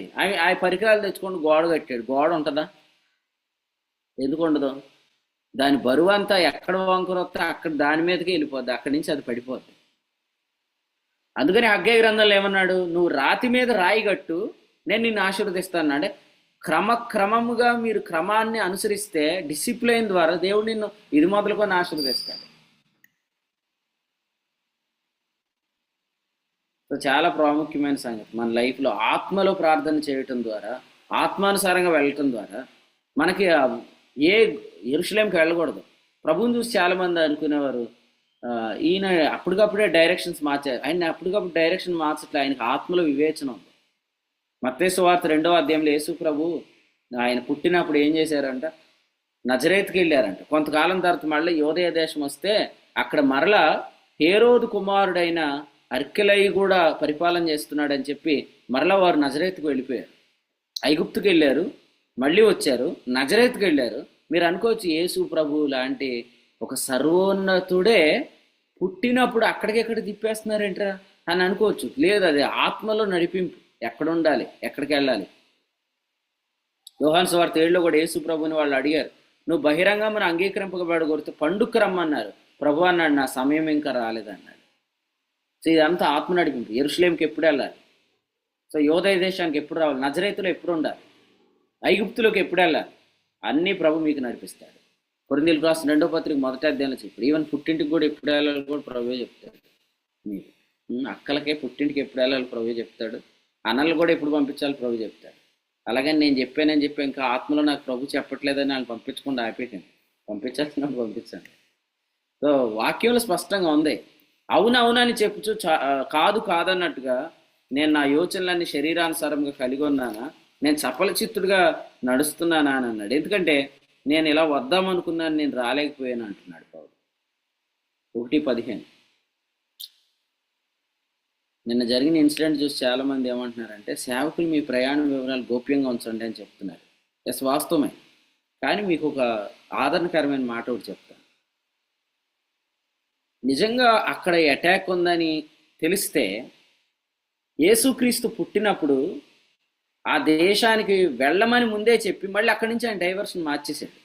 అంటే కావాలనే శత్రువులను తప్పుదో పట్టించడానికి ప్రభు కొన్ని విషయాలు చేస్తున్నాడు మన లైఫ్లో. సో వాళ్ళు ఆల్రెడీ హేరోదు దగ్గర, తూర్పు దేశపు జ్ఞానుల దగ్గర వాళ్ళ కాలం పరిష్కారంగా తెలుసుకొని 2 ఏళ్లలోపు ఉన్న శిశువులందరినీ చంపించేసిన తర్వాత ఆ జ్ఞానులు కూడా చంపించేద్దామని ప్లాన్ చేసి ఆ మార్గంలో పొంచి ఉన్నారు. సో ఖచ్చితంగా వాళ్ళు ఈ దారి గుండానే వస్తారు, దొరికితే చంపేద్దామని వెయిట్ చేస్తున్నారు ఆ హేరోదు పంపించినాడు. కానీ దేవుడు వారిని ఏం చేశాడని ఉందంటే, వారు దేవుని చేత బోధించబడిన వారే మరి ఒక మార్గమున వెళ్ళిపోయారనే మాట మత్తయి సువార్త 2వ అధ్యాయంలో మీరు అండర్లైన్ చేసుకోండి. ఇక్కడ రాయబడి ఉంది, వచనం 12. మరి ఒక మార్గమున. ఇది బైబిల్లో ఇంకెక్కడైనా జరిగిందా? ఎస్, జరిగింది. బైబిల్ ఎలా జరిగిందంటే, మొత్తం అందరినీ పట్టణాన్ని విడిచిపెట్టి వచ్చేటట్టు చేయమన్నాడు. వాళ్ళందరూ పట్టణాన్ని విడిచిపెట్టి వచ్చారు. ఈలోగా కొంతమంది వెళ్ళి పట్టణంలో నిప్పెట్టేశారు. శత్రువులందరినీ ఒక చోట గ్యాదరింగ్ చేశాడు. ఇంకో శత్రువులందరూ ఆ చోట యుద్ధం ఉందని అక్కడికి రాగానే మరి కొంతమందిని అక్కడ పెట్టి మాటుగాండ్రను పెట్టి ఆ పట్టణం అంతా తగిలిపెట్టాడు. అదిగో ఆ పొగ చూసినప్పుడు వాళ్ళందరూ మళ్ళీ అటు పరిగెట్టారు. దేవుడు ఎదుటి వ్యక్తిని కన్ఫ్యూజ్ చేస్తాడు, నిన్ను మాత్రం సమాధానం నడిపిస్తాడు. మన శత్రువులు కొరకే కొన్ని లీక్ అవుతాయి ఇన్ఫర్మేషన్స్, కానీ తర్వాత నీకు చెప్తాడు వద్దు అక్కడికి వెళ్ళొద్దు అంటాడు. నువ్వు అటు వెళ్ళొద్దు, ఇప్పుడు ఇటు తీసుకో డైరెక్షన్.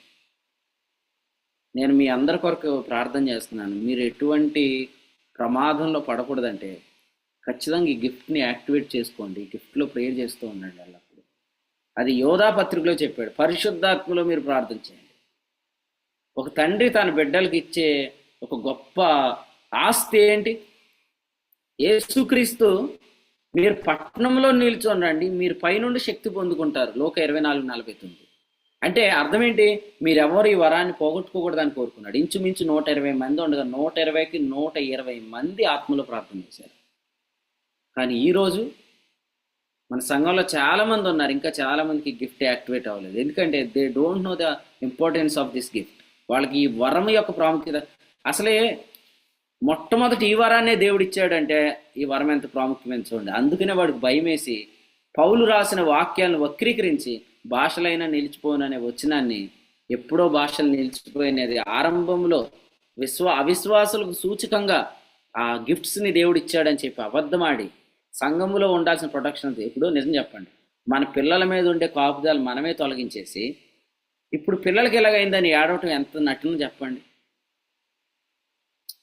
ఇప్పుడు అమ్మాయి మెచ్యూర్ అయిందండి, ఈ విషయము మనం గోప్యంగా ఉంచాల్సిందే కదా. అది దాన్నే మనం బయట పెట్టి అల్లరి చేసేసి ఈ ఆడపిల్ల మెచ్యూర్ అయిందని చెప్పేసి ఇప్పుడు ఆ పిల్ల మీద అటాక్ జరుగుతున్నప్పుడు అయ్యయ్యో నా ఆడపిల్ల అటాక్లో పడిపోయిందని మనం అంటాం ఎంత అవివేకం. నేను ఒక ఎగ్జాంపుల్ మాత్రమే చెప్పాను, కానీ స్పిరిచువల్ లైఫ్లో భాషలతో ప్రార్థన చేస్తే అందరూ కాపాడబడతారు కదా. ఇంత కాపాడబడే వరాన్ని ఏమో నిలిచిపోయిందని చెప్పారు. వాళ్ళ మీద ఉన్న ప్రొటెక్షన్ అంతా తీసేశారు. ఈరోజు వాళ్ళ మీద అటాక్ జరిగితే ఏడుస్తూ ఉంటుంటే ఎలా ఉంటుంది చెప్పండి. పరలోకం నుండి చూస్తున్నవాడు ఏమనుకుంటాడు, ఒరే మీరు కదరా నా కొడుకుకి ఇలాగ అయ్యేటట్టు చేసిందని కూడా, మీరు కదా నా బిడ్డకి ఇంత అటాక్ జరగడానికి కారణం ఎందుకు? మీ బోధల వల్ల వాడు ఆత్మలో ప్రార్థన చేస్తే జరిగే కాపుదలు మీరు నిలిచిపోయిందని చెప్పారు. ఇప్పుడు ఆత్మతో ప్రార్థన చేసి ఉంటే దేవుడు ఏం చెప్తాడంటే యెరూషలేంకి వెళ్ళొద్దు, ఐగుప్తుకు వెళ్ళొద్దు, నజరేతులో ఉండు, కొంత మట్టుకు ఇక్కడే ఉండు అని క్లియర్గా చెప్పేస్తాడు. అంతవరకు అక్కడ నిలిచి ఉంటాం మనం.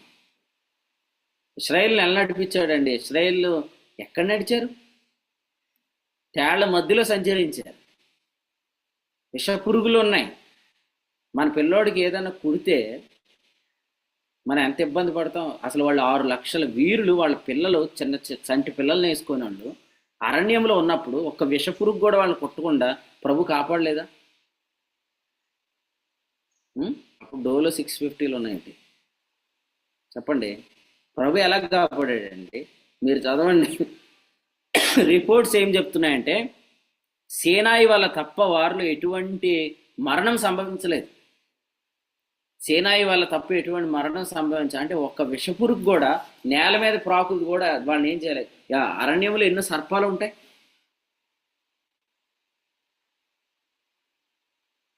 ఎండ దెబ్బ ఎంత గట్టిగా ఉంటుంది. అందరికీ ప్రభు కొబ్బరి బొండాలు సప్లై చేశాడా, మజ్జిగ సప్లై చేశాడా? మన ప్రభు ఎంత గొప్పోడు. పగలు మేఘస్తంభం ఇచ్చాడు, రాత్రి అగ్నిస్తంభం ఇచ్చాడు. పగలు ఆ చల్లని మేఘం క్రింద వారికి ఎండ దెబ్బ తగలకుండా ప్రభు వారిని కాపాడాడు. రాత్రి వేళ అగ్ని ద్వారా వారి మీద ఎటువంటి జంతువులు, క్రూరమైన జంతువులు అటాక్ చేయకుండా కాపాడాడు. అదే ప్రభు కదా మన ప్రభు. ఇంకా చెప్పాలంటే వారికంటే శ్రేష్టంగా ఇప్పుడు మనం ప్రార్థన చేస్తున్నాం, నాయనా తండ్రి అని మొర్ర పెడుతున్నాం కాదు. మరి మనం ఎంత ప్రొటెక్షన్ అనుభవించాలి. కానీ ఎందుకు మన పిల్లల మీద, మన కుటుంబాల మీద, మన సంఘం మీద జరుగుతున్న దాడులు మనం ఎందుకు ఆపుకోలేకపోతున్నామంటే ఈ గిఫ్ట్ని మనము తీసేసాం సంఘాల్లోంచి. దేని ద్వారా ప్రభు ఆయన అద్భుతమైన శక్తిని వినియోగిస్తాడో ఆ శక్తి అనే వరాన్ని మనం ఆపేసుకున్నాం. కానీ ఇప్పుడు మీరు ఈ ఉదయకాలం ఈ మీటింగ్ అవ్వగానే దాని కొరకు మళ్ళీ ప్రార్థన చేయండి. ఆ గిఫ్ట్ మీరు మళ్ళీ కలిగి ఉండటానికి ప్రభువుని అడగండి. ప్రభువా, నాలో నివసిస్తున్న ఆత్మ నా మీదకు వచ్చునుగాక అని ప్రార్థన చేయండి. నేను ఉచ్చరింపు సఖ్యం కానీ మూలుగులతో విజ్ఞాపనం చేయదునుగాక, 10,000 మాటలు నేను పలుకుదునుగాక, ఆత్మతో ఎల్లప్పుడూ నేను మూలుగుతూ ఉందునుగాక అని ప్రార్థన చేయండి. అంతేగాని సేవకులు కూడా బాడీ గార్డులు ఉండాలని అనుకుంటే అది కుదరదు. ఉరిమేవారు వాళ్ళ ప్రయోజనం లేదు, చెప్తున్నాను కదా. యేసు ప్రభు దగ్గర 2 ఉన్నారు. వాళ్ళ తల్లి అనుకుంది కదా, నీకు కుడివైపున ఒకటి ఎడమవైపున ఉండాలా అంతే. కుడివైపున ఎడమవైపు నుండి ఏం చేస్తున్నారు, వీళ్ళిద్దరు ఉరుముతున్నారు అనమాట. ఆ ఉరుముల వల్ల ఏం ప్రయోజనం లేదు, ప్రభు మూలుగు వల్లే ప్రయోజనం ఉంది.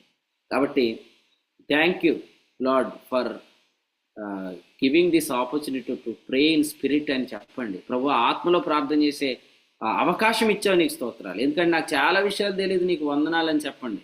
అన్నీ తెలిస్తే నీ మనసుతో ప్రార్థన, నీ మనసుతో చేసే ప్రార్థన వల్ల చాలాసార్లు నువ్వు ఆటంకం చేస్తున్నావు. నీ చిత్తమే ప్రభు అంటే ఎవరైనా ఏం చేస్తారండి? నీ చిత్తమే ప్రభు అని అంటారు కదా.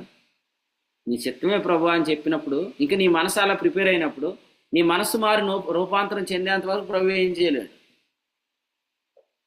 అవునా, ఉందా లేదా? రోమా 12:2 ప్రకారం మనసు మారి రూపాంతరం చెందాలంటే నీ మనసు మారకుండా ప్రభు ఏం చేయలేడా? నీ మనసులో ఆల్రెడీ ఫిక్స్ అయిపోయి ఏమని, ఇది దేవుని చిత్తమే, ఇది దేవుడే తన చిత్తానుసారంగా జరిగిస్తున్నాడని నువ్వు అనుకుంటే నీకు దేవుడు ఏం చేయలేడు. మళ్ళీ దేవుని మీద నిందలేదు. ఎందుకంటే అలాగా అన్యాయం చేశాడు. మనమేమో మొన్న రాత్రే కొవ్వూరులో ఒక బరియల్ ప్రోగ్రాంకి వెళ్తే నేను చెప్పాను కదా ఆల్రెడీ మీకు, అసలు అక్కడ డెడ్ బాడీని పెట్టి వాళ్ళు క్వశ్చన్లు అడుగుతున్నారు హిందువులు. అక్కడ ఆ పాస్టర్ గారు ఏం చెప్పలేకపోతున్నారు, నిలదీసి పడేశారు. ఎందుకు ఇతడు ఇంత గొప్ప మంచి మనిషి, సేవకుడు, సేవ చేద్దాం అనుకుంటున్నాడు కదా, ఎందుకు ఇతనికి ఎలా సంభవించింది, మీ దేవుడు ఎంత కఠినుడా అని అడుగుతున్నారు అక్కడ. అవునా, దేవుడు కఠినుడా? యోనా ఏమన్నాడు? నీవు అత్యంత కృపగలవాడవు, నువ్వు పశ్చాత్తపడే దేవుడవు, నువ్వు చేయాలనుకున్న కీడు చేయక మానేవాడు అని చెప్పాడు. అంత కృపగల దేవుడు మరి ఎందుకు కొందరు విషయాల్లో ఆయన కఠినంగా ఉన్నాడు అనిపిస్తుంది? అంటే ఆయన కఠినంగా లేడు, మనం ప్రార్థన చేయాల్సిన ప్రార్థన చేయట్లేదు, మనం వేయాల్సిన కరెక్ట్గా మనం వేయట్లేదు. సో ప్రభు ఎప్పుడు కూడా మనకు సమీపంగానే ఉన్నాడు. నిజముగా మొర్రపెట్టు వారికి ఆయన సమీపంగానే ఉన్నాడు. మొన్న సంగారెడ్డి నుండి సిస్టర్ గారు అడిగారు, ఉందన్నా సిస్టర్ సంగారెడ్డి నుండి అన్నాడు, జాయిన్ అయ్యారా? లేదండి, జాయిన్ అవ్వలేదు. ఉదయం చెప్పండి మీ గురించి వచ్చిందని. సో సిస్టర్ అడిగింది అనమాట, అన్న ఉన్నాడండి? ఎస్ ఉన్నాడు. యుక్తంగా ప్రార్థన చేస్తే ఆయన మన ప్రార్థనకు చాలా సమీపంగా ఉన్నాడు. ఆయన మన పరిస్థితిలోంచి ఆయన రెస్క్యూ, ఆయన ఖచ్చితంగా ఆయన మనల్ని అక్కడి నుంచి బయటికి తీసుకొచ్చేస్తాడు, మనం తప్పిస్తాడు. మన శత్రువులు కూడా ఆశ్చర్యం అవ్వాలి, వారి దేవుడు వారిని ఎలా రక్షిస్తున్నాడో చూడండి. దానియేలు గురించి ఏమన్నాడు? దర్యావేషు 6వ అధ్యాయం, జీవము గల దేవుని సేవకుడు అయిన దానియేలు, నిత్యము సేవించున్న నీ దేవుడు నేను రక్షించగలిగిన. నమ్మాడంటారా, నమ్మలేదంటారా? నమ్మాడు. నమ్మకపోతే ఏం చేస్తాడంటే ఆ బోన్ దగ్గరికి వచ్చి ఆ మాట కూడా అండవు. ఇప్పుడు ఎవరైనా ఉంటేనే కదా మనం ఏదైనా మాట్లాడతాం. ఉన్నాడన్న నమ్మకంతోటే కదా నీ దేవుడు నేను రక్షించగలిగిన అన్నాడంటే ఉన్నాడని. అంత పెద్ద సింహాల మధ్యలో వేసి ఉన్నాడని నమ్మాడంటే అతని ఆరాధన ఎంత గొప్పదని ఈయన గ్రహించాడు. దానియేలు ఆరాధన, దానియేలు సేవించే విధానంలో ఆ సేవించుట అనేది అతన్ని రక్షిస్తుంది, దేవుడు అతని జీవితం తన శక్తిని వినియోగిస్తాడని ఆ అన్యరాజే నమ్మాడు. అదే సింహాలు పళ్ళు లేని సింహాలు అన్నాడంటే ఆవిడ.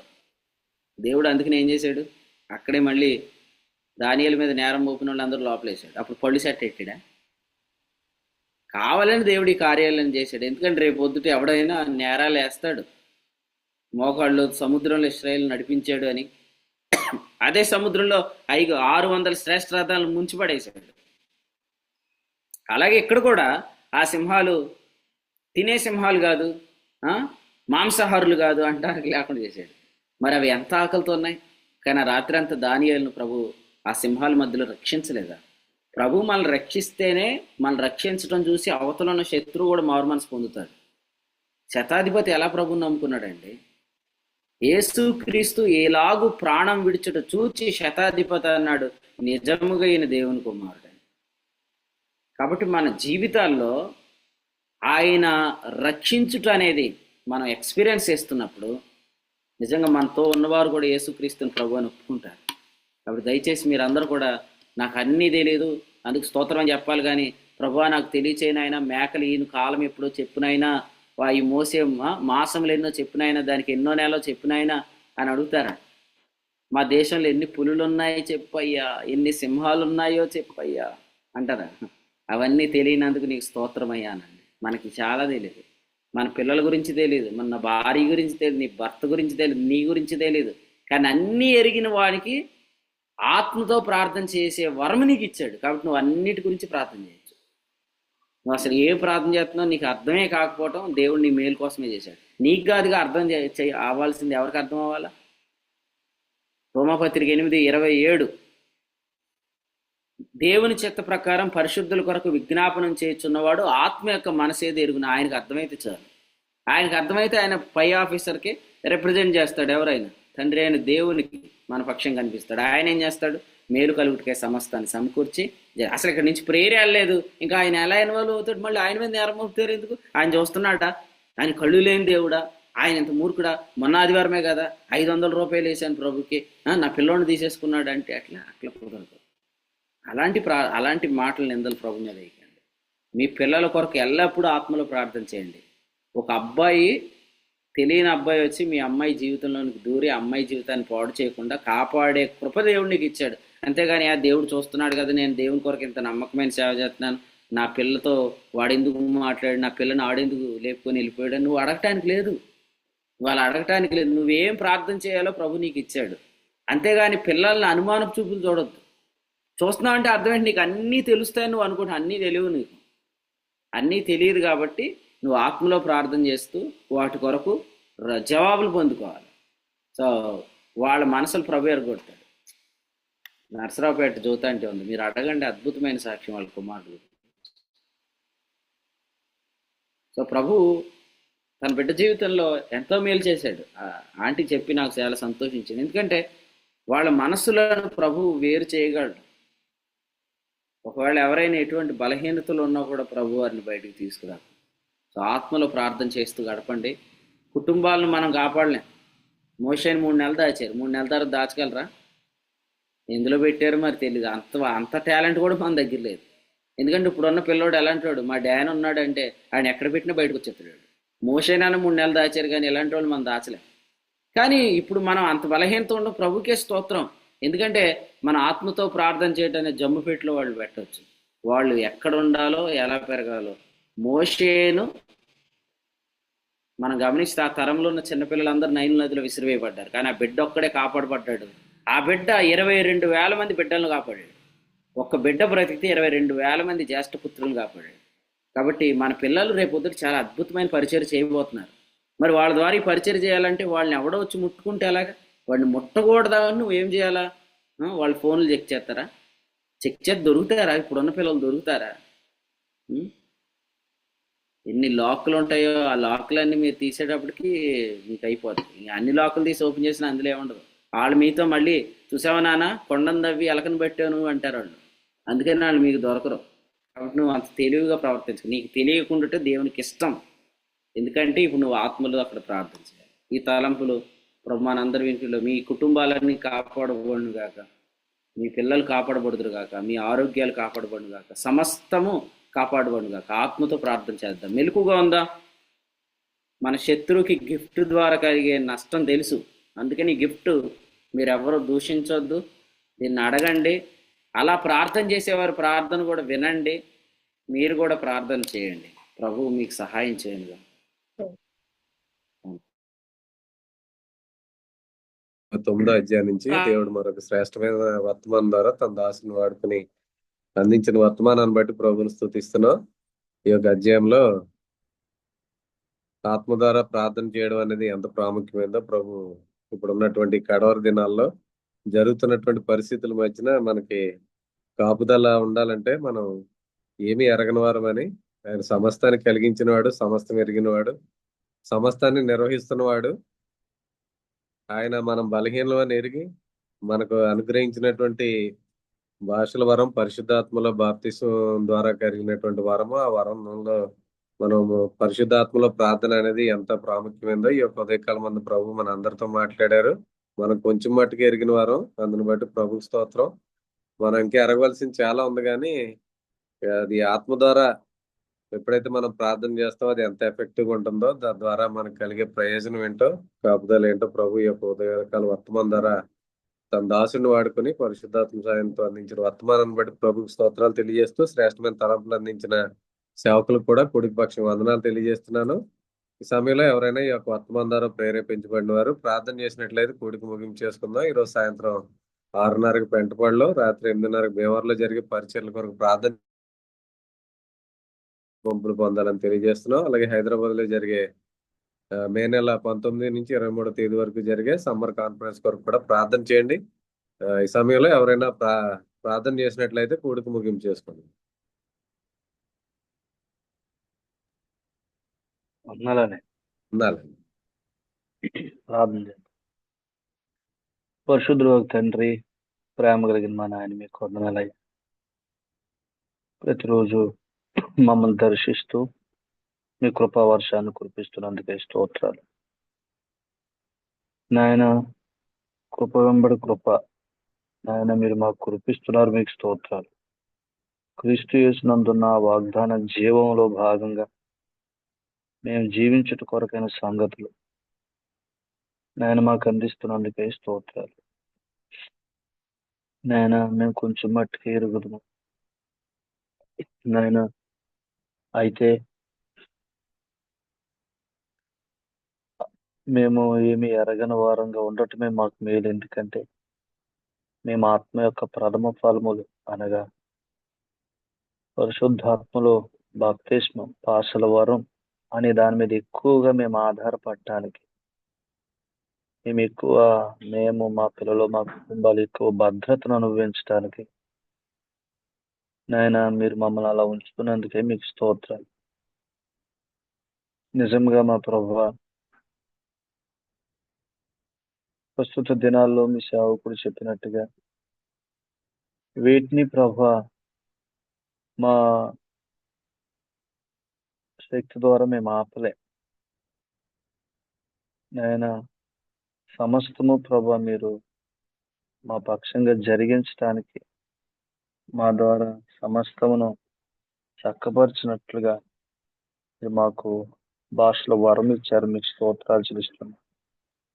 మేము ఎప్పుడైతే భాషల వరంతో మేము ప్రార్థిస్తూ ఉన్నామో మా వ్యక్తిగత జీవితాలు, మా పరిచర్య జీవితాలు, మా కుటుంబ జీవితాలు, మా బిడ్డల జీవితాలు సమస్తము ప్రభువా క్రమపరచబడతాయని, అవి క్రమంగా అలా రన్ అవుతాయని మీరు చెప్పినందుకు మీకు స్తోత్రాలు చెల్లిస్తున్నాం నాయన. అందుకనే ఈ భాషల వరము దీన్ని ఎక్కువగా అపేక్షించాలా. భాషలతో మాట్లాడటం మేము ఎక్కువగా ప్రభువా అలవాటు చేసుకోవాలా. ఈ భాషల వరం అనే దాంట్లో ప్రభా మేము ఇంకా ఎక్కువగా ప్రభా మేము ముందుకు సాగటానికి మీ కృప చూపించండి. ఈ శక్తిని తెలియక అనేక మంది దీన్ని ప్రభా తప్పుగా అర్థం చేసుకొని నాయన ఆత్మలో ప్రార్థించుట అనే దానిని ఆయన ఎరుగక నాయన వాటిని నిర్లక్ష్యం చేసి దేవుని శక్తి చేత కాపాడబడలేక నాయన నష్టపోయిన వారు ఉన్నారు.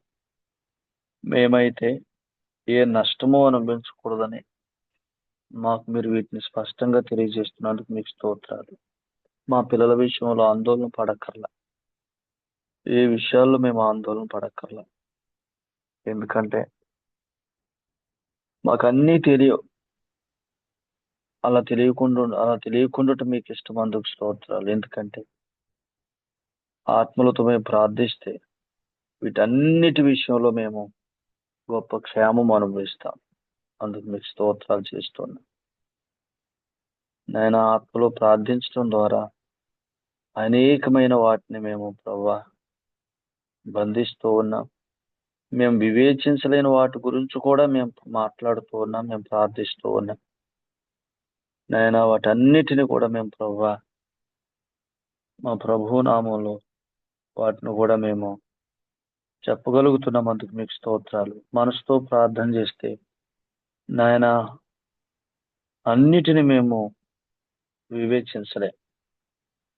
కాబట్టి మాకెంత గొప్ప ఆయుధాన్ని మీరు ఇచ్చినందుకు మీకు స్తోత్రాలు చెల్లిస్తున్నాం. చాలా మంది ప్రియులు ఇప్పటికే ఈ వరమును అపేక్షించి ఎక్కువగా దీన్ని హత్తుకుంటున్నారు. కాబట్టి వారు ఎంతో అత్యధికమైన విజయాలు అనుభవించడం మేము చూస్తూ ఉన్నాం. మీకు స్తోత్రాలు, స్తుతులు చెల్లిస్తూ ఉన్నాం. అలాగనే మరి మిగిలిన ప్రియులు కూడా మరి ప్రభా దీని విషయంలో మరి ప్రభా అపేక్ష కలిగే మనసు దయచేయండి. ఈ ఆత్మ యొక్క వరము, ఆత్మలో బాప్తిస్మము అనే ఈ అనుభవం నన్ను విశ్వాస జీవితంలో ఉన్నతమైన స్థితికి నన్ను నడిపించేదని ఎరగటానికి మీ కృప చూపించండి. నేను మీకు స్తోత్రాలు చెల్లిస్తూ ఉన్నాను. ఒకప్పుడు నేను కూడా వీటి విషయంలో ఎంతో తప్పుడు అభిప్రాయం కలిగి ఉన్నాను. భాషల విషయంలో, ఈ వరం విషయంలో, ఆత్మలో బాప్తిస్మం అనే విషయంలో. అయితే వీటిని తేటగా వివరించి ఇప్పుడు వీటిని ఎక్కువగా అపేక్షించే మనసునిచ్చారు. మీకు స్తోత్రాలు. ఆయన బలాలలో, బలహీనతలో కృంగిపోకుండా, హెచ్చిపోకుండా, నాయన అనేక విషయాల్లో ఫెయిల్ అయిపోతున్నామని అనుకోకుండా, మేము వివేచించలేని సంగతులన్నిటిలో నాయన వాటన్నిటిని కూడా ప్రభా శ్రేష్టమైన రీతిలో నాయన ఉచ్చరింప సఖ్యం కాని మూలుగులుగా మీ పాదాల చెంత స్పష్టంగా సమస్తం పెట్టడానికి ఈ వరం మాకు ఇచ్చారని ఆయన మీ దాసుని ద్వారా ఈ ఉదయకాలం మాకు తెలియజేసినందుకు మీకు స్తోత్రాలు చేస్తున్నాం. మిమ్మల్ని స్తుతిస్తూ మీ నామాన్ని కనపరుస్తున్నాం. వీళ్ళందరూ ఈ వరమున ఎక్కువగా అపేక్షించాలా, ఎక్కువగా వారి ప్రయాణాల్లో, వారి నాయన వ్యక్తిగత జీవితాల్లో నాయన ఎక్కువగా మాట్లాడుతూ నాయన దీని ద్వారా కలిగే ఆ గొప్ప ప్రయోజనము, ఆ గొప్ప కాపుదల నేను అనుభవించడానికి, ఆ భద్రత అనుభవించడానికి మీ కృపను సమృద్ధిగా మా అందరి మీద కుమ్మరించమని మీ సేవకుని ద్వారా తెలియజేస్తున్న సంగతులన్నిటికీ కృతజ్ఞతలు చెల్లిస్తూ వచ్చిన వారందరిని దీవించమని నీ సేవకులను ప్రభా మరి ఎక్కువ ఈ వరం చేత నడిపించమని మీ కృప మహదేశ్వరం చొప్పున మమ్మల్ని అందరినీ ప్రభా ఈ కడవరి దినాలలో వరము చేత ఎక్కువగా వరాన్ని అపేక్షిస్తూ ఎక్కువగా వరమును బట్టి నిలబడేవారుగా, వరమును బట్టి సాక్ష్యం ఇచ్చేవారుగా, వరమును బట్టి ఆనందిస్తూ జీవించే వారం వచ్చుమని మీ నామానికి మహిమ ఘనత ప్రభావాలు చెల్లిస్తూ రేపు శుక్రవారం, శనివారం హైదరాబాద్ లో జరగబోయే పరిచర్య కొరకు ప్రార్థన చేస్తున్నాం. ఆయన ప్రయాణం కొరకు, పరిచర్య కొరకు ప్రార్థిస్తున్నాం. యేసు ప్రభు నామములో మీరు ఘనమైన కార్యాలు జరిగిస్తున్నందుకై స్తోత్రాలు. ఈ రాత్రి పెంటపాడులోను అలాగే భీమవరంలో జరగబోయే పరిచర్య కొరకు కూడా ప్రార్థన చేస్తున్నాం. యేసు ప్రభు నామములో స్పష్టమైన సంగతులతో మా ప్రభుని యేసుక్రీస్తును కూర్చున్న అతి శ్రేష్టమైన జ్ఞానంతో మీరు మా మధ్యకి నేను మీ సేవకు నడిపిస్తున్నందుకే మీకు స్తోత్రాలు చెల్లిస్తూ ఉన్నాను. అలాగనే మా తండ్రి మే నెలలో జరగబోయే కాన్ఫరెన్స్ కొరకు కూడా ప్రార్థన చేస్తున్నాం. మీ ప్రజలను మీరు సిద్ధపరుస్తున్నందుకే స్తోత్రాలు. అనేక మందిని నాయన ఆ సిటీ నలుమూలల నుంచి నాయన అనేక మందిని క్రొత్త వారిని కూడా మీరు నడిపిస్తున్నందుకే స్తోత్రాలు చెల్లిస్తున్నాం. నాయన అనేక మందిని ప్రభువా ప్రియులను కూడా మీరు నడిపిస్తున్నందుకే స్తోత్రాలు. సేవకులను గొప్ప సంగతుల చేత మీరు నింపుతున్నందుకే స్తోత్రాలు. ఖచ్చితంగా మేము ఒక క్రొత్త నాయన పరిస్థితులు మేము చూడబోతున్నాం. నూతనమైన పరిస్థితులు చూడబోతున్నాం. నూతనమైన కార్యాలు చూడబోతున్నాం. నాయన నూతనమైన ఉద్యోగాన్ని మేము అనుభవించబోతున్నాం. ఖచ్చితంగా మీ కార్యాలు నూతన పరుస్తున్నారు ఎప్పటికప్పుడే. అందుకు స్తోత్రాలు. అని మీరే ఘనముగా ఈ కార్యాలని జరిగిస్తున్నారు. అందుకు స్తోత్రాలు. యేసుక్రీస్తు ప్రభువులు నాయన సమస్తము క్రమముగా మర్యాదగా శక్తి చేత బలం చేత కాక మీ ఆత్మ ద్వారా జరిగిస్తున్నందుకే స్తోత్రాలు స్తుతులు చెల్లిస్తున్నాం. మీ ఆత్మ ద్వారా ఎక్కడ అడుగు పెట్టినా అత్యధికమైన విజయాలు ఇస్తున్నందుకే మీకు స్తోత్రాలు. సమస్తమైన దీవెనలకు ఆశీర్వాదములకు కారణమైన యేసుక్రీస్తు ప్రభు నామములో మమ్మల్ని విజయోత్సవంతో ఊరేగిస్తున్నందుకై స్తోత్రాలు. నాయన ఈ ఉదయకాలం మీరు ఇచ్చిన సంగతులను బట్టి కృతజ్ఞత స్తుతులు చెల్లిస్తూ మా ప్రభుని యేసుక్రీస్తు వారి నామములో మీకే వందనాలు చెల్లిస్తూ మేము అడిగిన వల్ల మా కనుల ముందు ఊహించిన వాటికంటే అడిగిన వాటికంటే గొప్పగా జరిగిస్తున్నందుకై మిమ్మల్ని స్తుతించి మీ నామాన్ని కనపరిచి ప్రభు పేట ప్రార్థన చేస్తున్నాం తండ్రి. ఆమేన్. ఆమేన్. ముగింపు ప్రార్థన చేసిన దేవుని సేవకులు రాజేష్ గారికి, కొడుకులో ఉన్న ప్రియులందరికీ వందనాలండి. ఒకరికొకరు వందనాలు తెలియజేసుకుని కొడుకు ముగింపు చేసుకోండి. అందరికీ వందనాలు. అందరికీ వందనాలు. అందరికీ వందనాలండి. అందరికీ అందరికీ వందనాలు. వందనాలు. అందరికీ వందనాలు.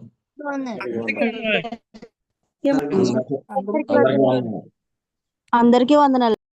అందరికీ వందనాలండి. వాక్యాన్ని దయచేసి హృదయపడుతుంది. అందరికీ వందనాలండి. చాలానికైనా నా రాజు అన్న మాటలు నేను వినలేకపోతున్నాను. అందరికీ వందనాలండి. అందరికీ వందనాలు. అక్కులు అన్న పండన్న అక్కులేది అన్నా వందనాలు. పక్కన ఉందన్నా మాట్లాడదా వందనాలు చెప్తే వందనాలు చెప్ప అక్కులు వందనాలు పారిపోతుంది.